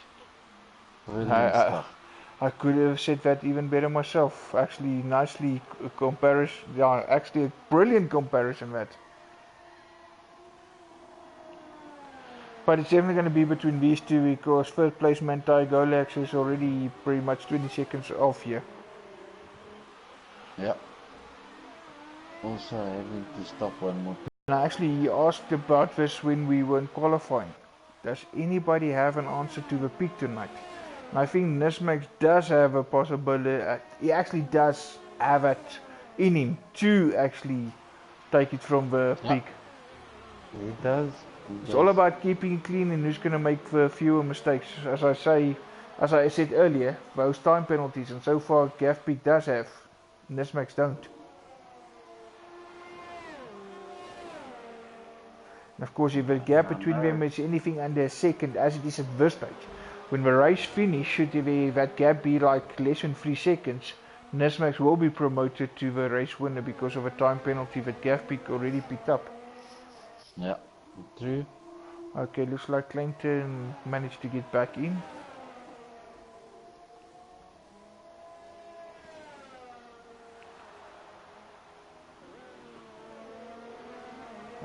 Watching the Ferrari from up above. Beautiful machine. In fact, all these cars are beautiful. They just look like something else under the lights here. Of course, one thing about this track, it's quite unique in the lighting. Of course, the marina-based development includes a theme park, of course, as we know. There's also the Ferrari World, a water park. Yeah. Of course, Warner Brothers, as well as residential areas and hotels and beaches. And it's actually, this track has got 5 grandstands, where you normally would just get like 1, maybe 2 elsewhere. Ooh, and Nismax now right with Gavpeak. Exit, yeah. And he's got DRS. Ooh, and Gavpeak stays on the inside. He knows what's coming. Gavin defending on the inside. Nismax trying on the outside, braking late, going late. Okay, he will have a better run. Gavpeak with a nice tight line, good exit. He will have DRS again soon. Ooh, right in slipstream, DRS wide open. Oh, there we go. Gavpeak defending on the inside, outside for Nismax. Ooh, it's pretty much like the first time round. Brilliant racing from but these Gavpeak gents. now already 14 laps on those ultra softs, actually a few more laps compared to his first stint. Yeah.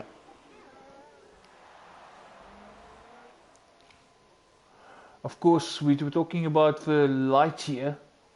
Of course, cars are beautiful under the lights, and this is actually a track that was constructed with permanent lighting system, and it's actually similar to that installed at the Losail circuit in Qatar. Of course, the Losail is better known for motor GP, superbikes. Yeah. Because of course, Losail also has got a lights or night track, of course, just in Qatar. But Yas Marina is actually now the largest permanent sports venue lighting project, actually beating Losail. Because previously Losail was the biggest project when it came to permanent lighting. So Yas Marina actually hands down now got that title. Here we go, going on the back straight, yeah. Nismax DRS wide open again, going on the outside. Not even bothering to climb in the slipstream. Definitely staying on the outside there of Gavpeak. Waiting here to get the better exit. Yeah, better exit and then try in this next DRS range. Yeah, here we go. Now he's going to do the slipstream. Diving on the outside, goes early. Drag race. Yeah, Nismax on the outside. Just keeping outside. Here we go, Nismax. Here we go. He makes it stick. Nismax, well, beautiful driving again by both drivers, leaving each other enough space. But that bacon, well and truly fried. We'll just have to wait to see if the tires are fried.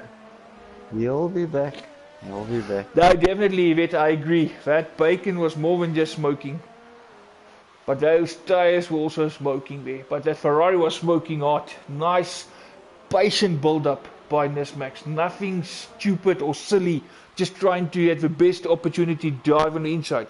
Waited for the perfect opportunity and they both let each other space. Brilliant driving. If I could ever give a lesson in overtaking and how to line up your opponent and about patience, that would be it. Just getting to some lap traffic now. So often we see guys who actually get to a place where they can pass, and then at the first possible moment they just want to utilize it, and it always ends up in tears. So, but Vos will gladly pull over if he's close enough. So Vos, it looks like now we already passed Vos, so which means it's now it's actually. Did he actually? It's definitely Clayton. I'm just not sure if he reclaimed it because I just saw him disconnect again. No, it looks like he is back and he actually managed to reclaim that car. But Clayton should then move over here, because he can jeopardize these two races, and that's the last thing you want. Yeah. If you're not racing, get out of the way, because you don't want to get involved in some other guy's battle.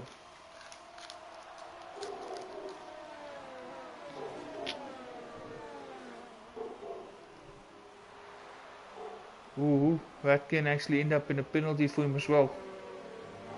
Yet another blue flag. We will really now need to slow down. Let's see if he do it here on the home straight. It's always easier on a straight to pull over. On a straight, yeah. And yet he's still not pulling over and healing.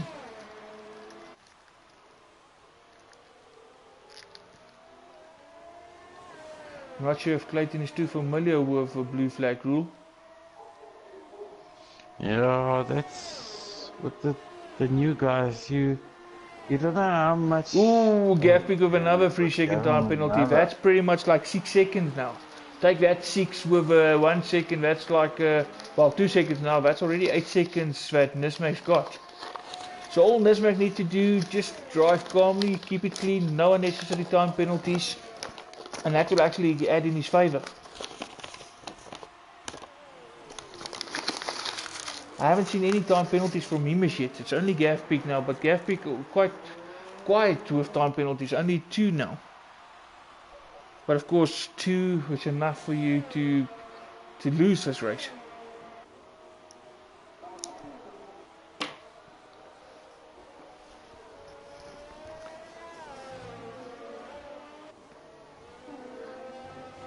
Gap now opening up to over 2 seconds between the race leaders. DW now 33 seconds behind them.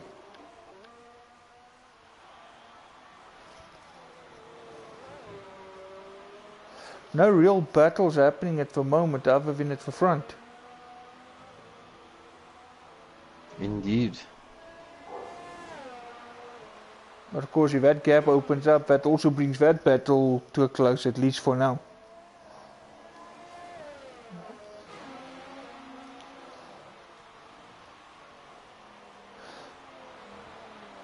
Little P's also finding that Haas a handful tonight. Still only, well, 9th position now, earlier in 10th. Not really making positions, at least not at this stage. Rob back in 7th, Ivan now in 6th, with Yuri in 5th currently. Because Yuri is on the super softs. Yes, indeed. Because Ty Golek's also now stopped, he's on the super softs as well. Yuri and DW still very much in a fight, because DW still has to stop. Just about to say, quicker tire, but DW, yeah, DW definitely still on the same tire as he started the race with now. 29 laps already passed, and I see actually TnB Weser has already done 25 laps on his super softs. Of course, after he had to do an early stop at the start. Yeah. Yuri actually catching Ty Golek's.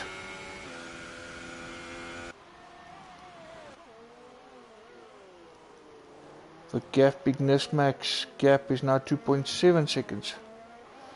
It looks like Gavin is now really wringing the neck of that Toro Rosso again.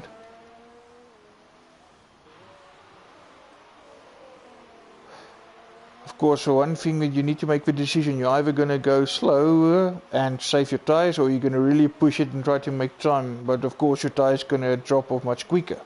So you need to hope that you make a lot of time to make up for it. Otherwise it's not really a good strategy. Gap now more than 3 seconds. As we go past the pit exit. And we got Vina now coming out of the pits. Of course, Wezer also made a stop there. He's also now in the out lap. Back into 9th place, which promotes Little Piece to 8th.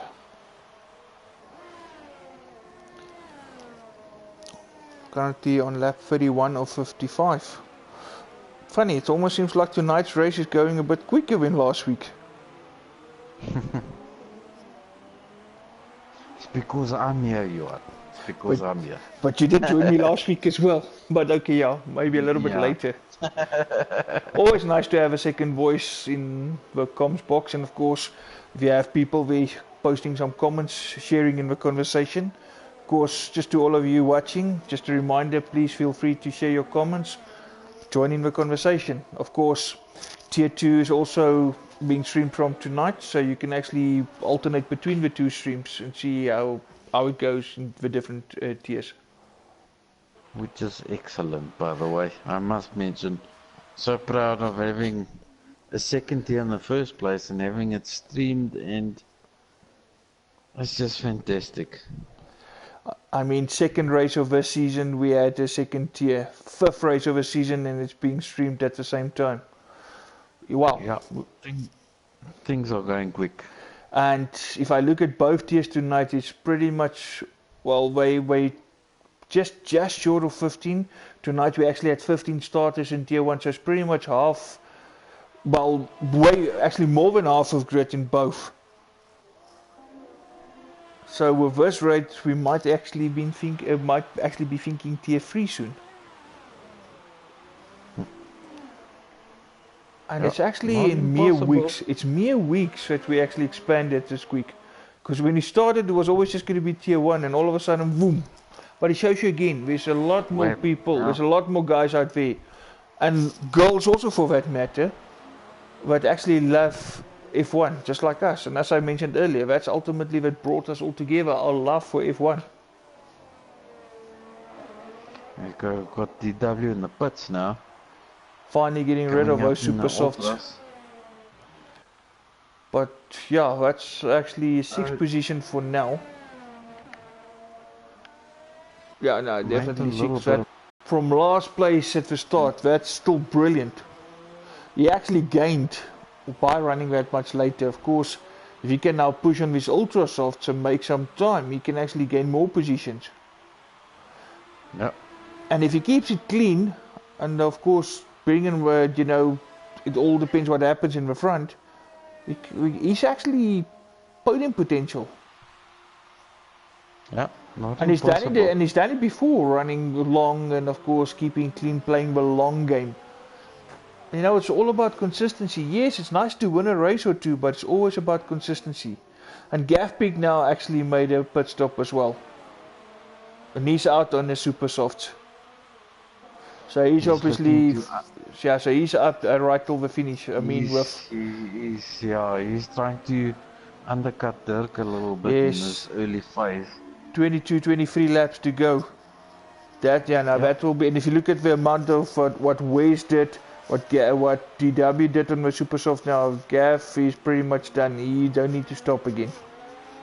Yeah, no, he's done. He's going to the end. Yellow flag again. Yellow flag. But just for a short moment as that ghost car of Vamuna comes into the pits.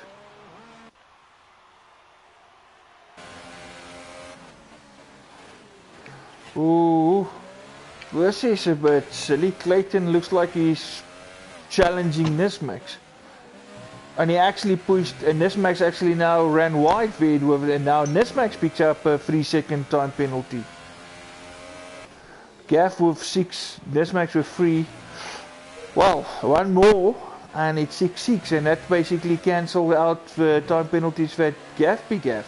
When it's all about the true gap between the two of them, which is at the moment 22 seconds.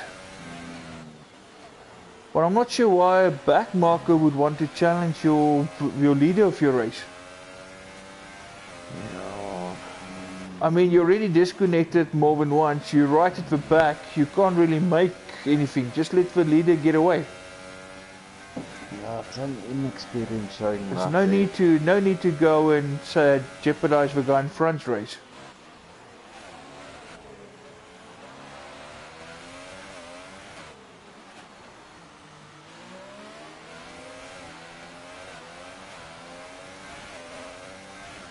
But I might also in defense too, Clayton. He's got some good pace.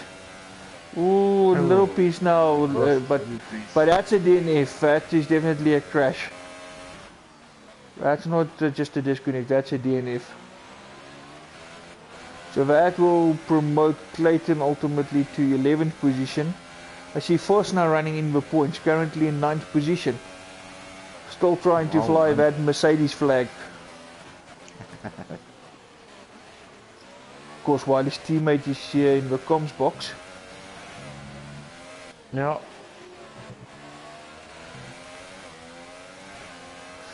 Ooh, Gafpik actually making Gafpik making time there on this match. Gap is now under 21. But of course, again, with Nismax being able to stop later, he will have a fresher rubber at the end. Yeah. Yeah, Gavin will probably pause him, like I said. Like DW is pausing IGH. Ivan now, yeah, definitely DW now up into 5th place. But of course, the fresher rubber at the end will make the difference. And Gafpik actually now with another 3-second time penalty, pushing a bit too hard. Yeah. There he cancels out that 3-second that... Ja, so it's Yvette, om eerlik te wees, ek dink dieselfde, want hy maak nie reg nie. Ek het 'n paar goed hier gesien. Ek stem saam met jou.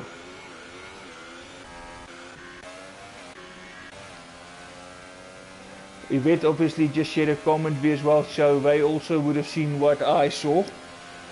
I don't want to sound biased, but I did see some things which it's not right, which is obviously a back marker trying to challenge a front runner.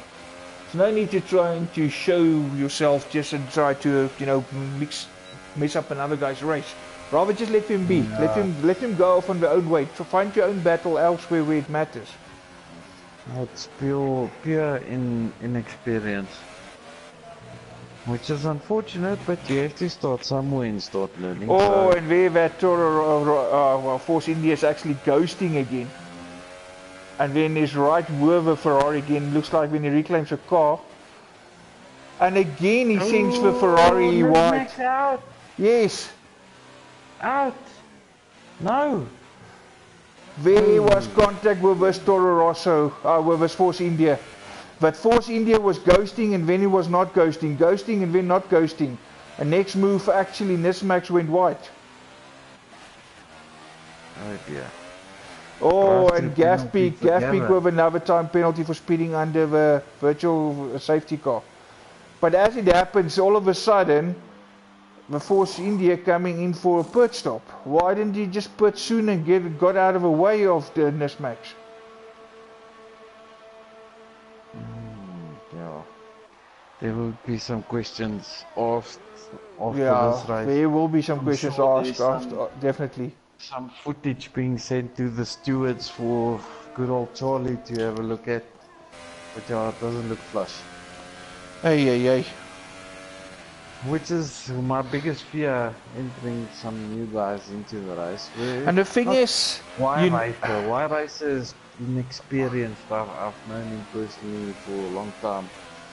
The newer guys, after last week, we could have seen already a little bit of a question mark here and there. And tonight just confirms that, which is unfortunate. But also what's a bit, which I battle to understand. You have disconnecting problems because on more than one occasion he left the session and rejoined. Your car's ghosting and then not ghosting, so you always have a lag element. So why you wanna try to race as close as possible to the front runner? I've got one term that I like to use for the younger guys that are quick. There's no 9-minute pace or single lap pace, but they've got no clue about doing a race. Correct. It's called a TT merchant. Yes, you're quick over one lap, yeah, for sure. A lot of guys are quick over one lap. But this is 100% race distance. It's about the long game. Sustaining that over a whole race, it takes another skill level. And it's something that they have to learn. So, as TnB, we love to give people a platform to learn. Correct. But you also need to allow the other guy. You've got a space of time to do it.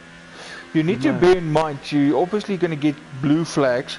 Of course, you're going to get that warning to let the faster guy go. And once he goes, if you want to challenge, you want to unlap yourself, you need to make sure that you're faster than him and you're constantly faster than him, not just for a brief stint.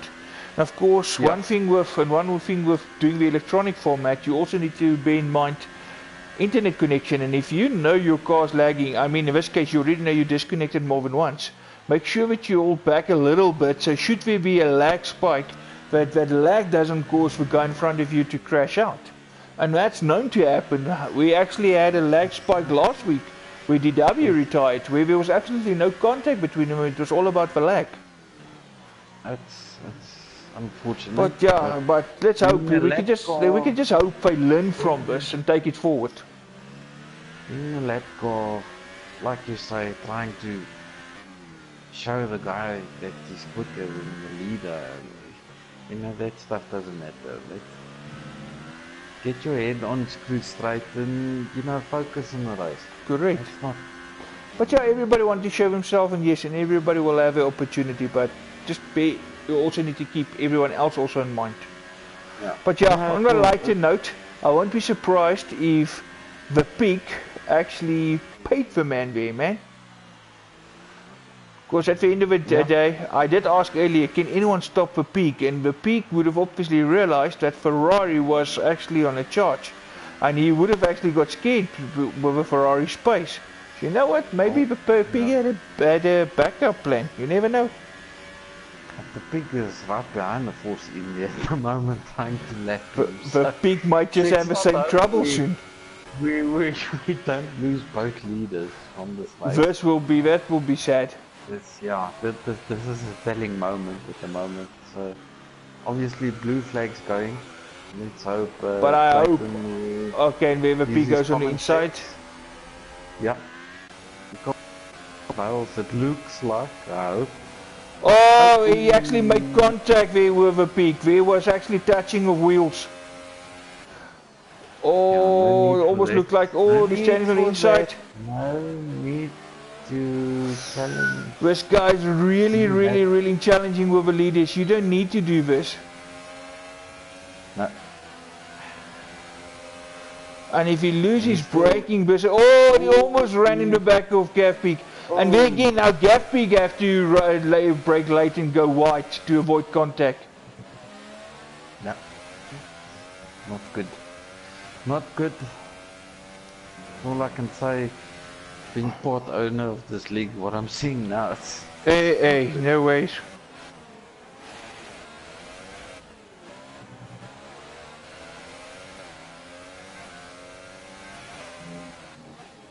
Let's just see what he does with DW being catching up, because Gavin being held up behind the Force India.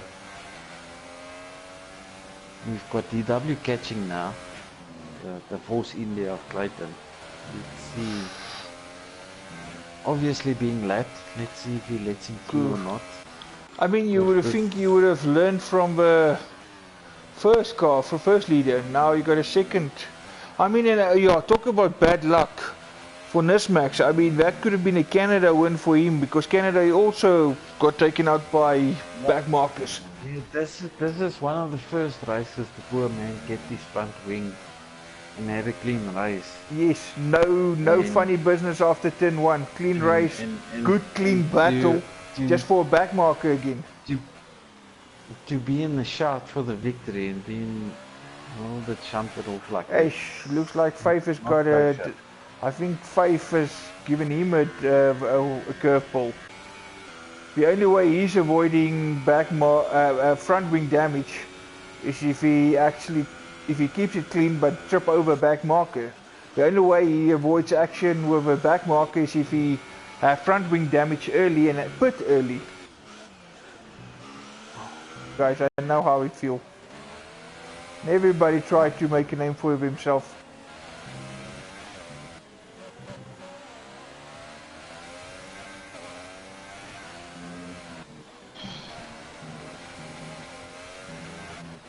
Still not giving up the chase though. No, he's actually chasing, the Force India is chasing after the Toro Rosso of Gav Peak. And he actually gained on him. Look, seriously, the Force India's got some good pace. But I don't think connection is his best friend tonight. I mean, several disconnects, and you can see there's a bit of lag here and there.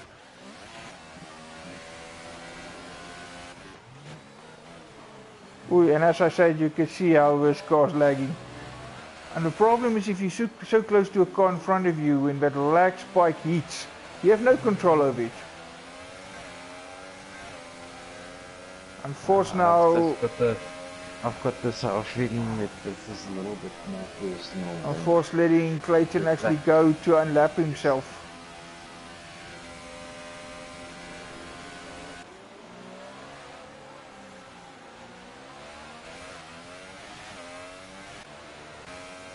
Yeah. Like I said, before the race started, I'm quite sad. My phone died, and I left my charger at work, so my phone's off. And oh no! I can think there's some messages flying around. I mean, you need to get your phone sorted because you're gonna need to phone the Silver Fox. Yep. No, Charlie's watching. He's sitting on the yacht in the outside, or in the car, having a beer, thinking, "What the hell is going on here?"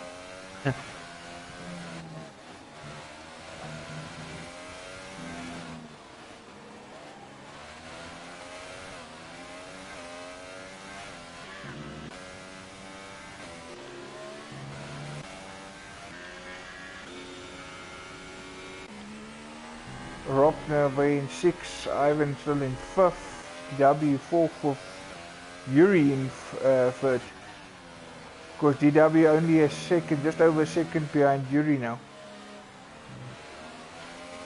DW slowly but surely, but of course, Tygolex now 17 seconds ahead of Yuri, and he's only 8 seconds behind Gaffpeak.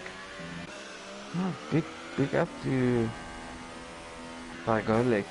Starting from the back, he's one of our debutants. Yes, yes. Only 9 seconds behind the leader, which is quite impressive. But he's on 15 lap old tyres, so I think he'll be happy with the podium, to be honest.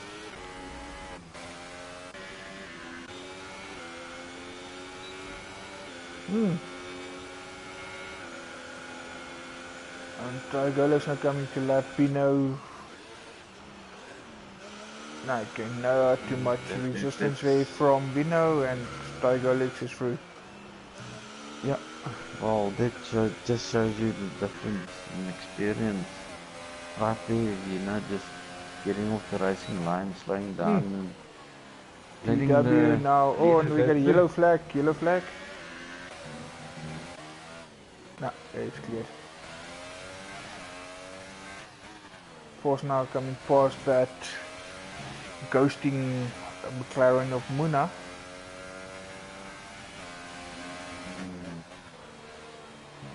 I'm surprised with some of the guys' pace and some of them's lack off. Ooh, and riding on board with Clayton again and again. He's closing up on the back of Gaffpeak. Oh, and he always runs in the back of him. Ooh, hoo, hoo. Really challenging the leader. Ooh. Oh, and he runs straight in the back of Gaffpeak. Yo, ho, ho, ho. Kevin showing his intentions there. Oh dear. Oh boy. Oh boy. If Gaffpeak now, oh, before India outbreak himself here. Oh. Steady.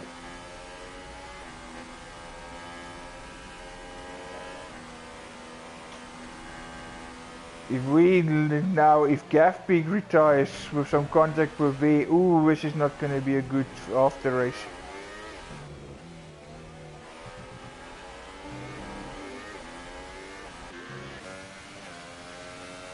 Force India will now also get blue flags once more. The problem I've got with this is Gavin's only 4 seconds ahead of Tygolex, yes, Tygolex is actually now gaining big time. He's got 6 seconds or 9 seconds penalties worth. And And that Tygolex actually, that will bring Tygolex nicely into play with his time penalties and stuff, because as Force India is now really causing gaff peak the race as well. Yeah, Gavin wants to get past so he can get clean air and let that Correct. Honda fly. And he can't do that because Yeah, his Yvette, blue flags flying. I actually think there's a lot of people actually saying the same thing. Here we go on the back straight now. Ooh, Tygolex with a bit of a dive bomb on Force, but luckily Force saw him coming. And he would gladly move over. The Force India moving over. That's Force India. Oh, a back marker weaving right in front of a front runner. No, this is not on. Sorry guys, but this is not on. Changing direction, and I mean you've a back marker. You got a blue flag. You need to pull over. Yeah, no, I mean, if you go back in history, one of the reasons. I just got a call from Charlie saying that. And there he pulls over in a dangerous position, and actually Tygolex dive bombs him both and actually takes the lead.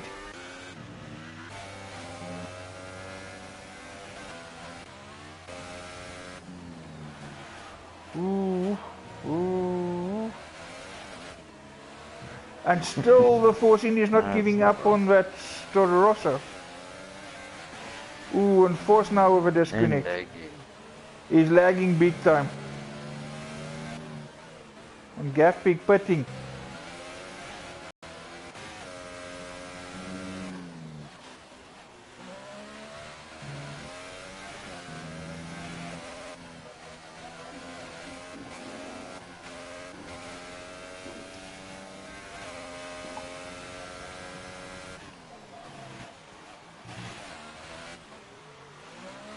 Oh, got a penalty as well.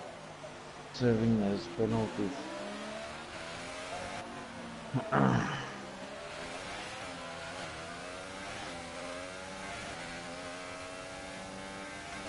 As I was saying, going back in history, of course, if for those of you who don't know, where did blue flags really originate?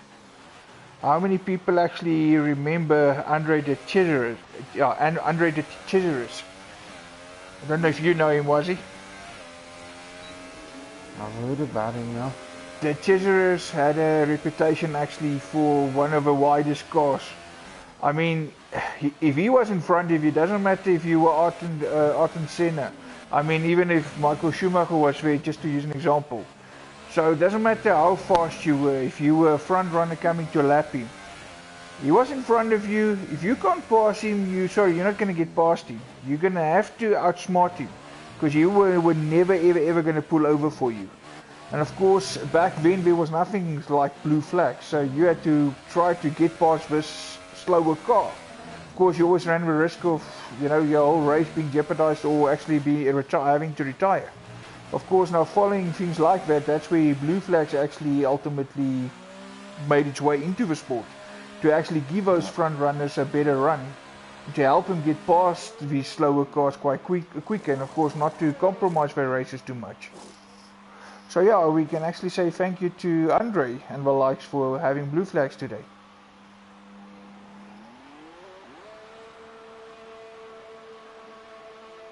I'm just watching the mood for the body language of Gavin's car, and he's naturally furious. I mean, down to fourth, and this race, with Nismax retiring, that race was in the back. Now he's down to fourth, never mind second.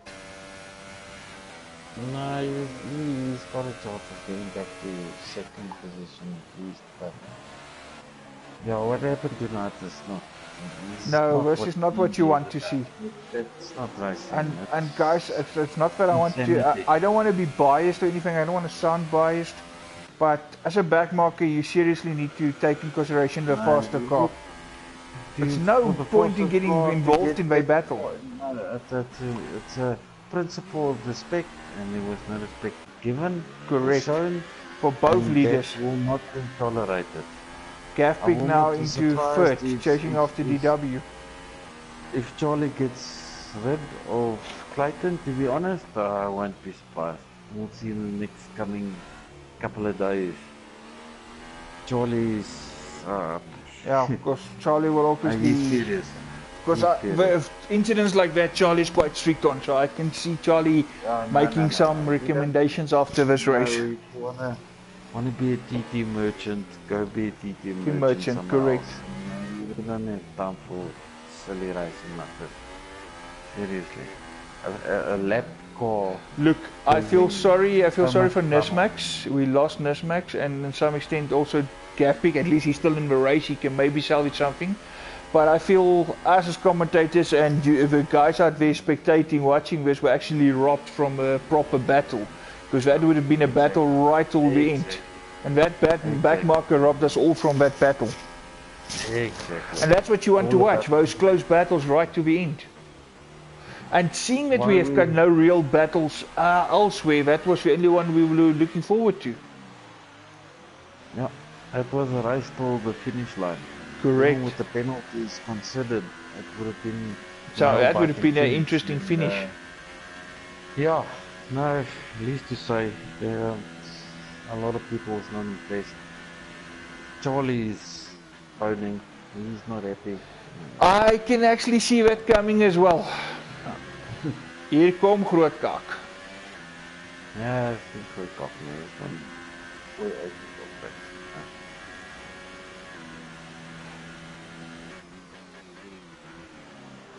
Oh, Steph, you're alive. You're still with us.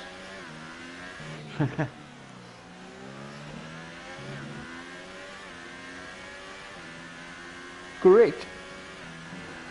Yeah, but that, and then there was one stage where he did lift off, but he lifted off in a dangerous position, right in the chicane. And you have another new driver who's not gonna, we saw it with DW earlier, he's not gonna wait for another, if he sees the opportunity, he's gonna jump at it. And he actually jumped on DW earlier, look, no damage, no problem. And he actually, when he saw the opportunity there, he actually dived through that chicane and took the first position. I mean, also time your place where you decide to slow down and let the faster car come through. No, it's experience. It's lack of experience. There's no other excuse for it. But you know what? Whatever Charlie decides, that's part of that experience gaining. You need to learn from that. Yeah, but it's also the, how can you say, your attitude. Yes. Attitude shown towards learning. Correct. If you make your mistake, you get your punishment, accept it, embrace it, move on. I don't think the person in question is willing or wanting to learn from this experience. Yuri now 1.9 seconds way behind Gapik. Gapik still trying to chase down DW, but yeah, that gap is now 12 seconds. Of course, the DW gap to Tygolex is also 12 seconds. But Gapik is pushing. So obviously, it looks like he's on high. He decided to go on hypers when he made that unforeseen pit stop. Yeah, no, he's pushing to the maximum. I've been on board with him since he pitted, and he's pushing like crazy. He's obviously not happy, and he's showing it in the driving, and I agree with him 100%. The other unfortunate part, Dirkie doesn't even have the opportunity to do that. Yes. By the way, Dirk, as jy nog luister, brainstorm. I'm not on there. I wish I was. Because you'll phone yourself. 9 o'clock tomorrow morning, you actually can talk to me, but...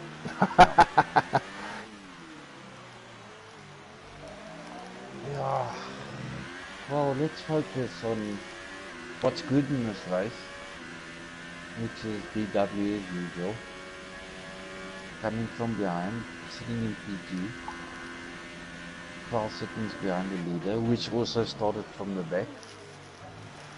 Unfortunate how they gained the positions, but racing is racing. They can't control the external factors that happens around them. They just keep their heads down and they keep the pace going. And good on them. DW Fuck 16 race laps on the ultra soft. Got a good chance of saying that. I see Clayton disconnected and rejoined the game. On more than one occasion.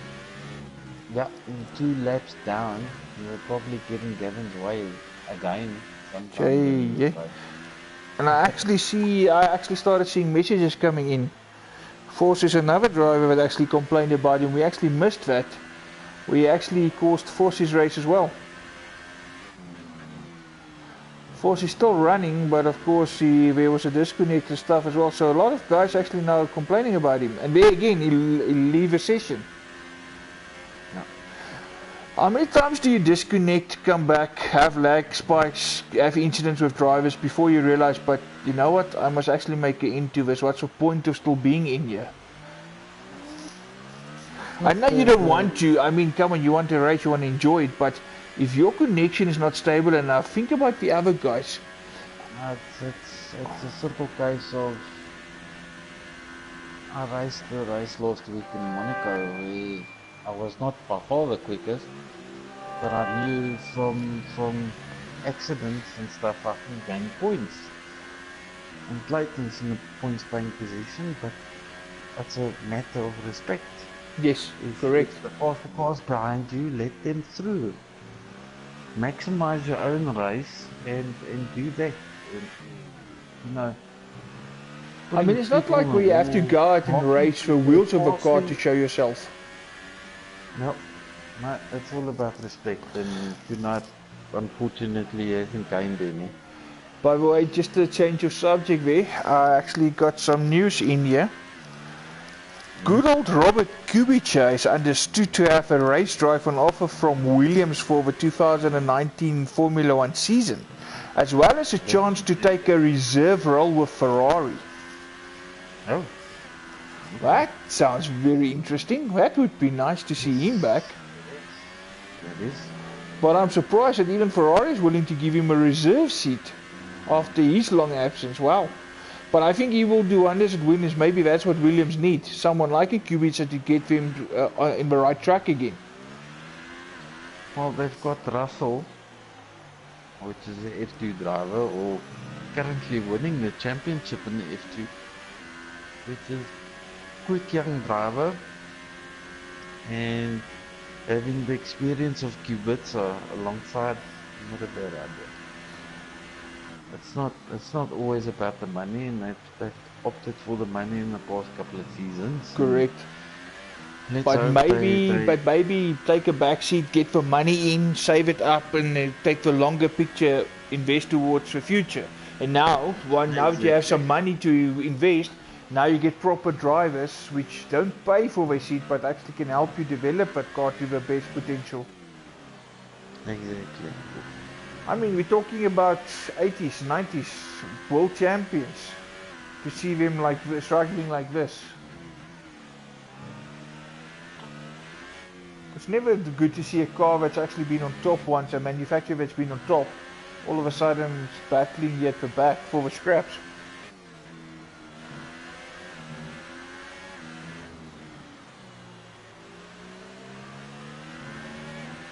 Hey, third place for Steph. Well done, Steph. Another podium. So it's Ronald Wool for you.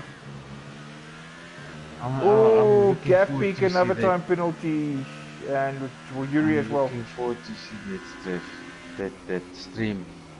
Gap peak really pushing. Whoa, Devet also pushing. Yeah, but look, he's only 8 seconds behind the leader. Yes. 5 laps to go. But Gaff is 5 seconds, but of course Gaff has got a lot more time penalties compared to DW. But he's got fresher tyres, so... But yeah, it's like Nismax had it clean. He and DW, no time penalties, but of course things changed for Nismax thanks to the whole back marker thing that we've been going on about, which is pretty much overshadowing this race at the moment.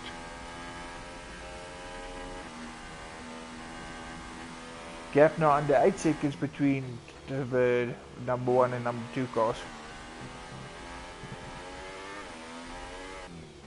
Although the gap is getting smaller between Gafpeak and DW, because while the time penalties is pretty much actually in favor of DW, because Gafpeak then will lose that position if he ultimately pass DW. If I can remember correctly, Johan, and I speak under correction, I can actually have a look at it. Tygolex actually got a time penalty or two as well, so that's also correct. And if DW don't, DW actually at the moment look in a better position between the three cars. Let me have a look at the... Please do if you don't mind. Because I actually recall, now that you mentioned it, I recall seeing something earlier. I'm just not sure if it's more than one. But there was definitely one there. Let's have a look. Go down the list by goalers exceeding track limits. Multiple warnings. 3 seconds, so he's got one there. So that makes this gap pretty much like 3.7 at the moment. Okay, that's warning.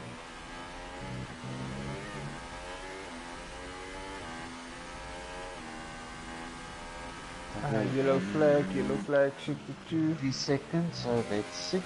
6 seconds. That 6 seconds will make it just 0.4 gap. Another 3 seconds, so he's got 9. Oh. And anything on DW side there? No, I don't see anything. Obviously, then that will pretty much, that will actually promote DW to the race winner. Because that gap is just over 6 seconds, and I mean for 9 seconds. I didn't even go through the whole list. I don't want to. I'm pretty sure there'll probably be more, but yeah. I mean already a minimum of 9. That will promote DW to the race win. Yeah. Just now about keeping clean. So he's definitely the man with in the stronger position between the three because of the time penalties. Yeah, the front because Gafpeak also had several, so yeah, okay. But DW, obviously, you know, hanging on those tires. Lap 53 or 55, Gafpeak only 2.5 seconds behind. And doing the one stop on. But of course, supers and ultras. Once they will obviously not know about this time penalties and stuff. No, yes, you know you had a few, but you don't know about your position. So they will be racing flat out for it. So at this stage, if you knew, you would rather not. You would just let Gafpeak come through if he needs to pass. Nah, I think the vet's so experienced. He knows push to the end. You never know about penalties. Correct. I'm pretty sure he's. I'm looking at his lines now. He's nailing every apex. He's pushing. Oh, and there goes another 3 seconds against Gafpeak. And the vet will be seeing that at the bottom. Correct. I'm pretty sure. And that gap to the front now is 5.4, so that's definitely. No, he's playing more and more in DW's favour here. Williams driver showing all his class and some more. Brilliant to see.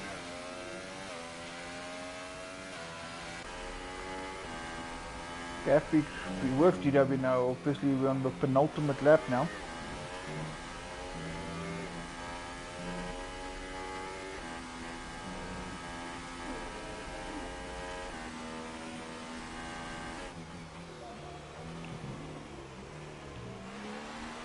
Ooh, Gafpeak should get DRS right about now.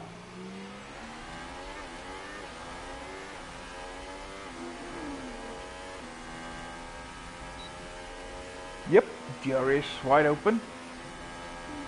Of course, Gafpeak will have to push now to make up for it. He will obviously know he had several time penalties. So let's hope now in that to make up he doesn't push too hard and sacrifice or actually jeopardize both of their races now. Especially not this late in the race. All that effort would be then in vain. Look at this. This is experience versus inexperience. Look at these two gents. Even Gavin knows he's got penalties. He'll choose his spot to pass. The vet He's got a But wide Gavin audience, also so came a make it long way. so wide. You won't just do something Look at hastily. this.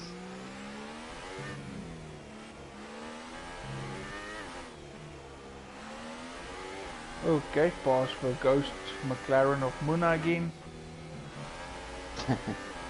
Always a bit of a hair-raising thing if you come back to that Ghost car.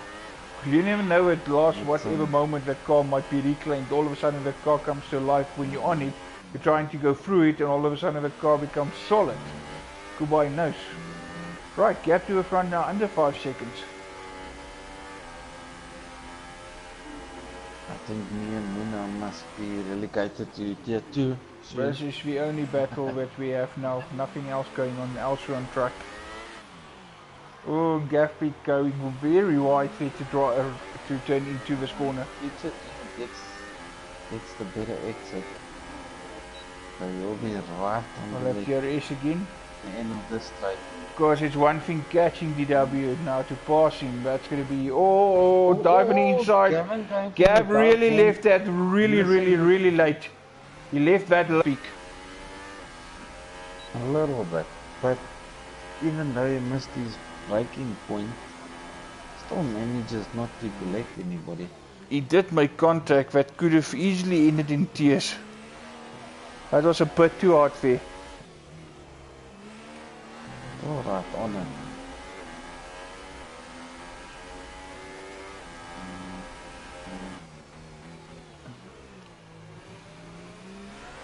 Ooh, Gav can have another look. Oh, he sends DW on white. Oh, okay, and he actually, okay, he brings it back. He allows him to come back on track. Ford Pedro with showing a bit of sportsmanship there. Last corners, DW, Gav Peak. There we go, DW promoted to race winner, Golek second. And Yuri actually promoted to third, Gav Peak down to fourth thanks to all those penalties. Yuri. Whoa, Gav Peak not even on the podium tonight. Well done, gentlemen. Yeah, well done to the podium sitters. Hey, unfolded like thank you a little bit for Gav Peak and DW there to give us something to look at the end, but it could have been so much different if we had the race leaders who led for the biggest part of the race. It would have been an awesome finish. Yeah, just waiting for some the last guys to come over the finish line. Drop, here we go.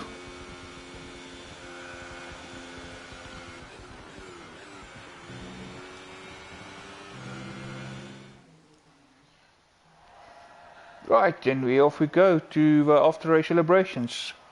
I think that champagne will taste pretty awesome to DW at this time. Definitely. From last position to all the way to first, where last race in Japan went all the way the other way around, from first all the way to the end, with not finishing. So wow, quite the opposite. Well done. Well done, gentlemen. Well done. I think Goleks need a little bit of a shave here. That beard is gonna be sticky after that champagne. Yeah, but well done to him as well. Where's your confirmation with all the time penalties and all your race winner? Of course, DW in the end taking that first position, Goleks second, while racing third. Of course, to finish the top 5, Gav Peak and then Ivan. So at least Toro Rosso still coming away with 4th and 5th position. Lots of time penalties right through to the grid. Very few guys without those. Well done. Just want to see if we can get our top 3 quickly in here. Yeah.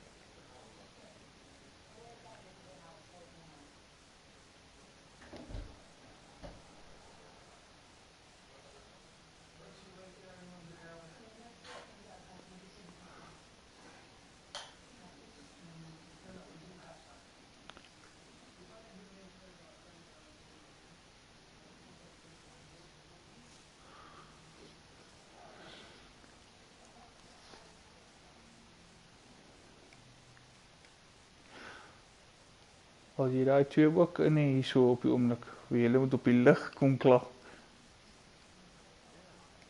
Okay. Okay.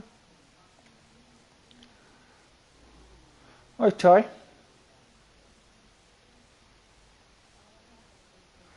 I think no, no, it looks like Dirk actually got really ticked. De Wet, kan jy dalk vir Yuri invite?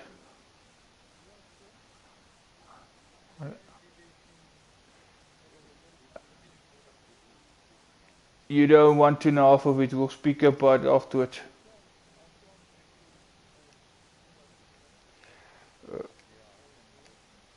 Gee my gou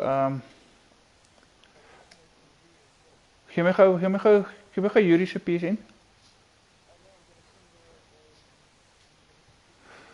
Wat Yuri se PSN? Oh ja, is waar hy sê, ja, sorry man.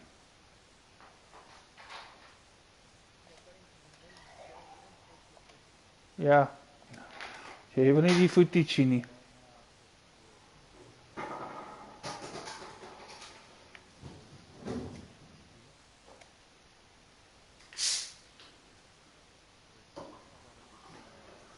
Okay, guys, I just waiting for Yuri. When you just wait a little bit, I'm about to go back to commentary.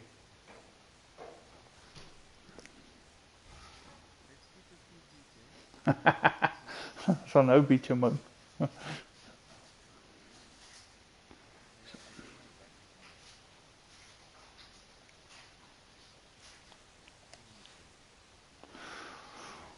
Just stuur dan net vir Yuri 'n message asseblief, hy moet join. I'm going back to commentary quickly.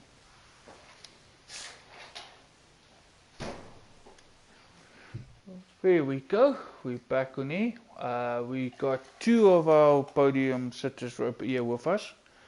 Just see if we can get the last one here as well.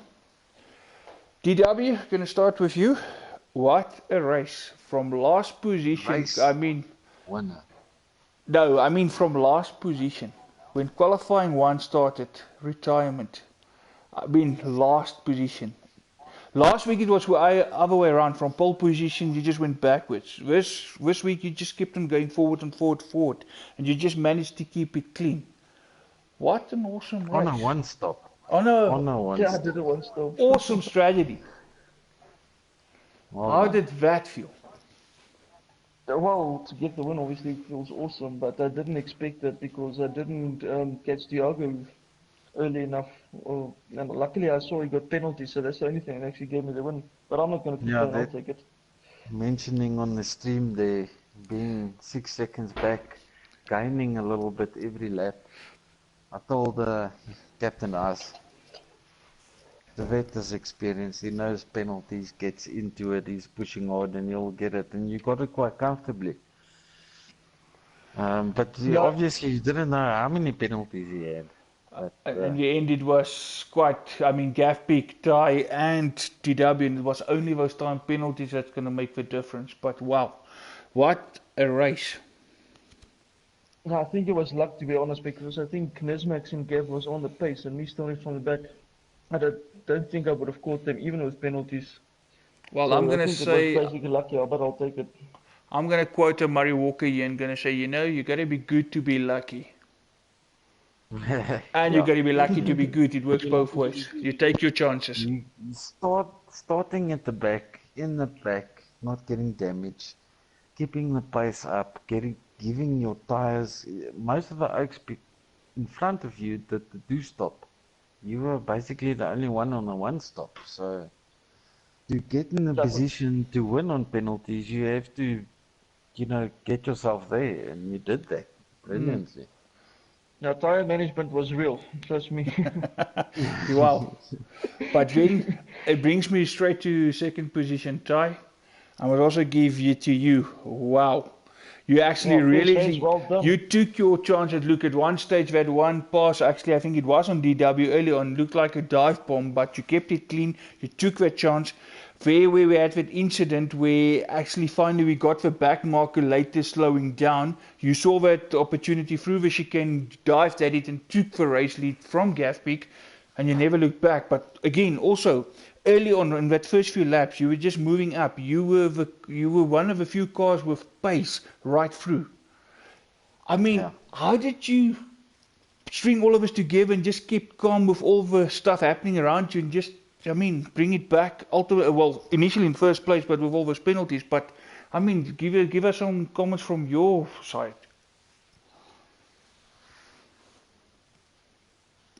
Ty? Is he still with us? He's in the party. Ty Golex? I would like to say something. No, just hang on, you get to you. Ons is nou by jou. Ons is nou by jou. Ty? No, he's not there. Okay, looks like we lost our second place guy there, and we didn't get our third place guys joining, so pretty much it's just our race winner, yeah. But I do understand Wazi just want to get some insights from a few other guys before we conclude this. Wazi, over to you. Yeah. Kevin? Good race. Yeah, look, I'm battle. not gonna beat around the bush here. I'm just gonna say it as it is. This Thai character and his mate has purposely ruined myself and Dirk's race so he can win the race. That was the strategy for these guys. I'm sorry to say that, but that's what they did. Yeah, from the outside it pretty much does look like that. From the outside, also not it's gonna straightforward. Yuri. Sorry guys, but yeah, Yuri just made a comment.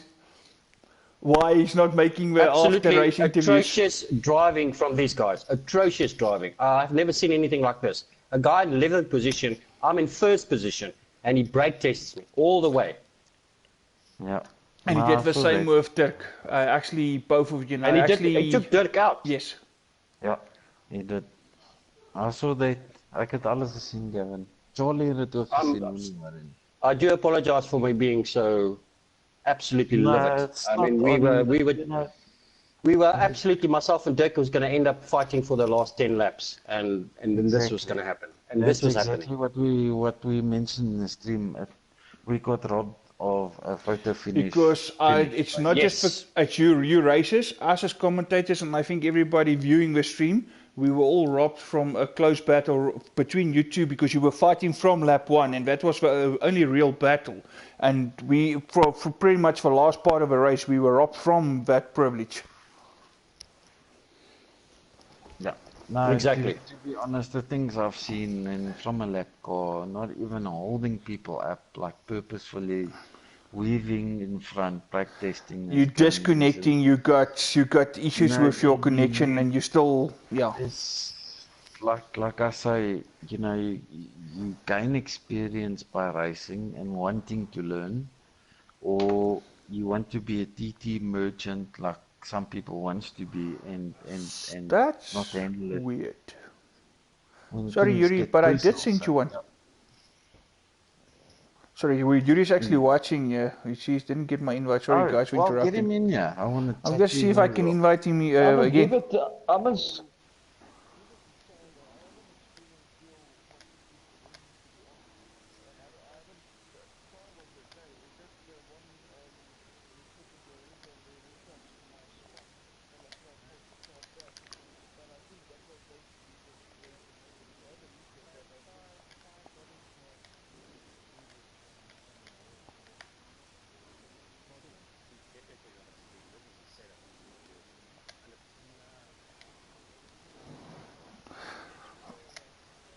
Yeah, we're back online.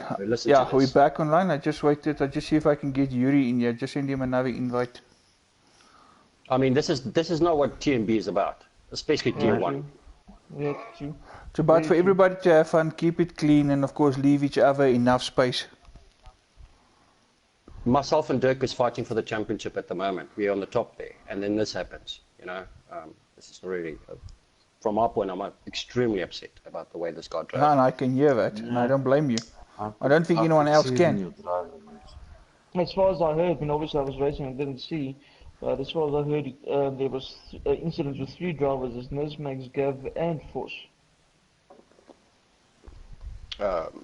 Yeah, Force. He took Force out as well. Well, I don't know the but extent guys, of that one, But but yeah, let's, if I can just say let's end this. something to the guys, Yeah. please keep it. Yeah, with we'll let the stewards do their job. Yes.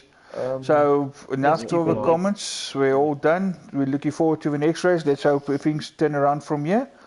Ladies and gentlemen, with that said, thank you for watching, and we'll be seeing you at the next race. Good night. Cheers.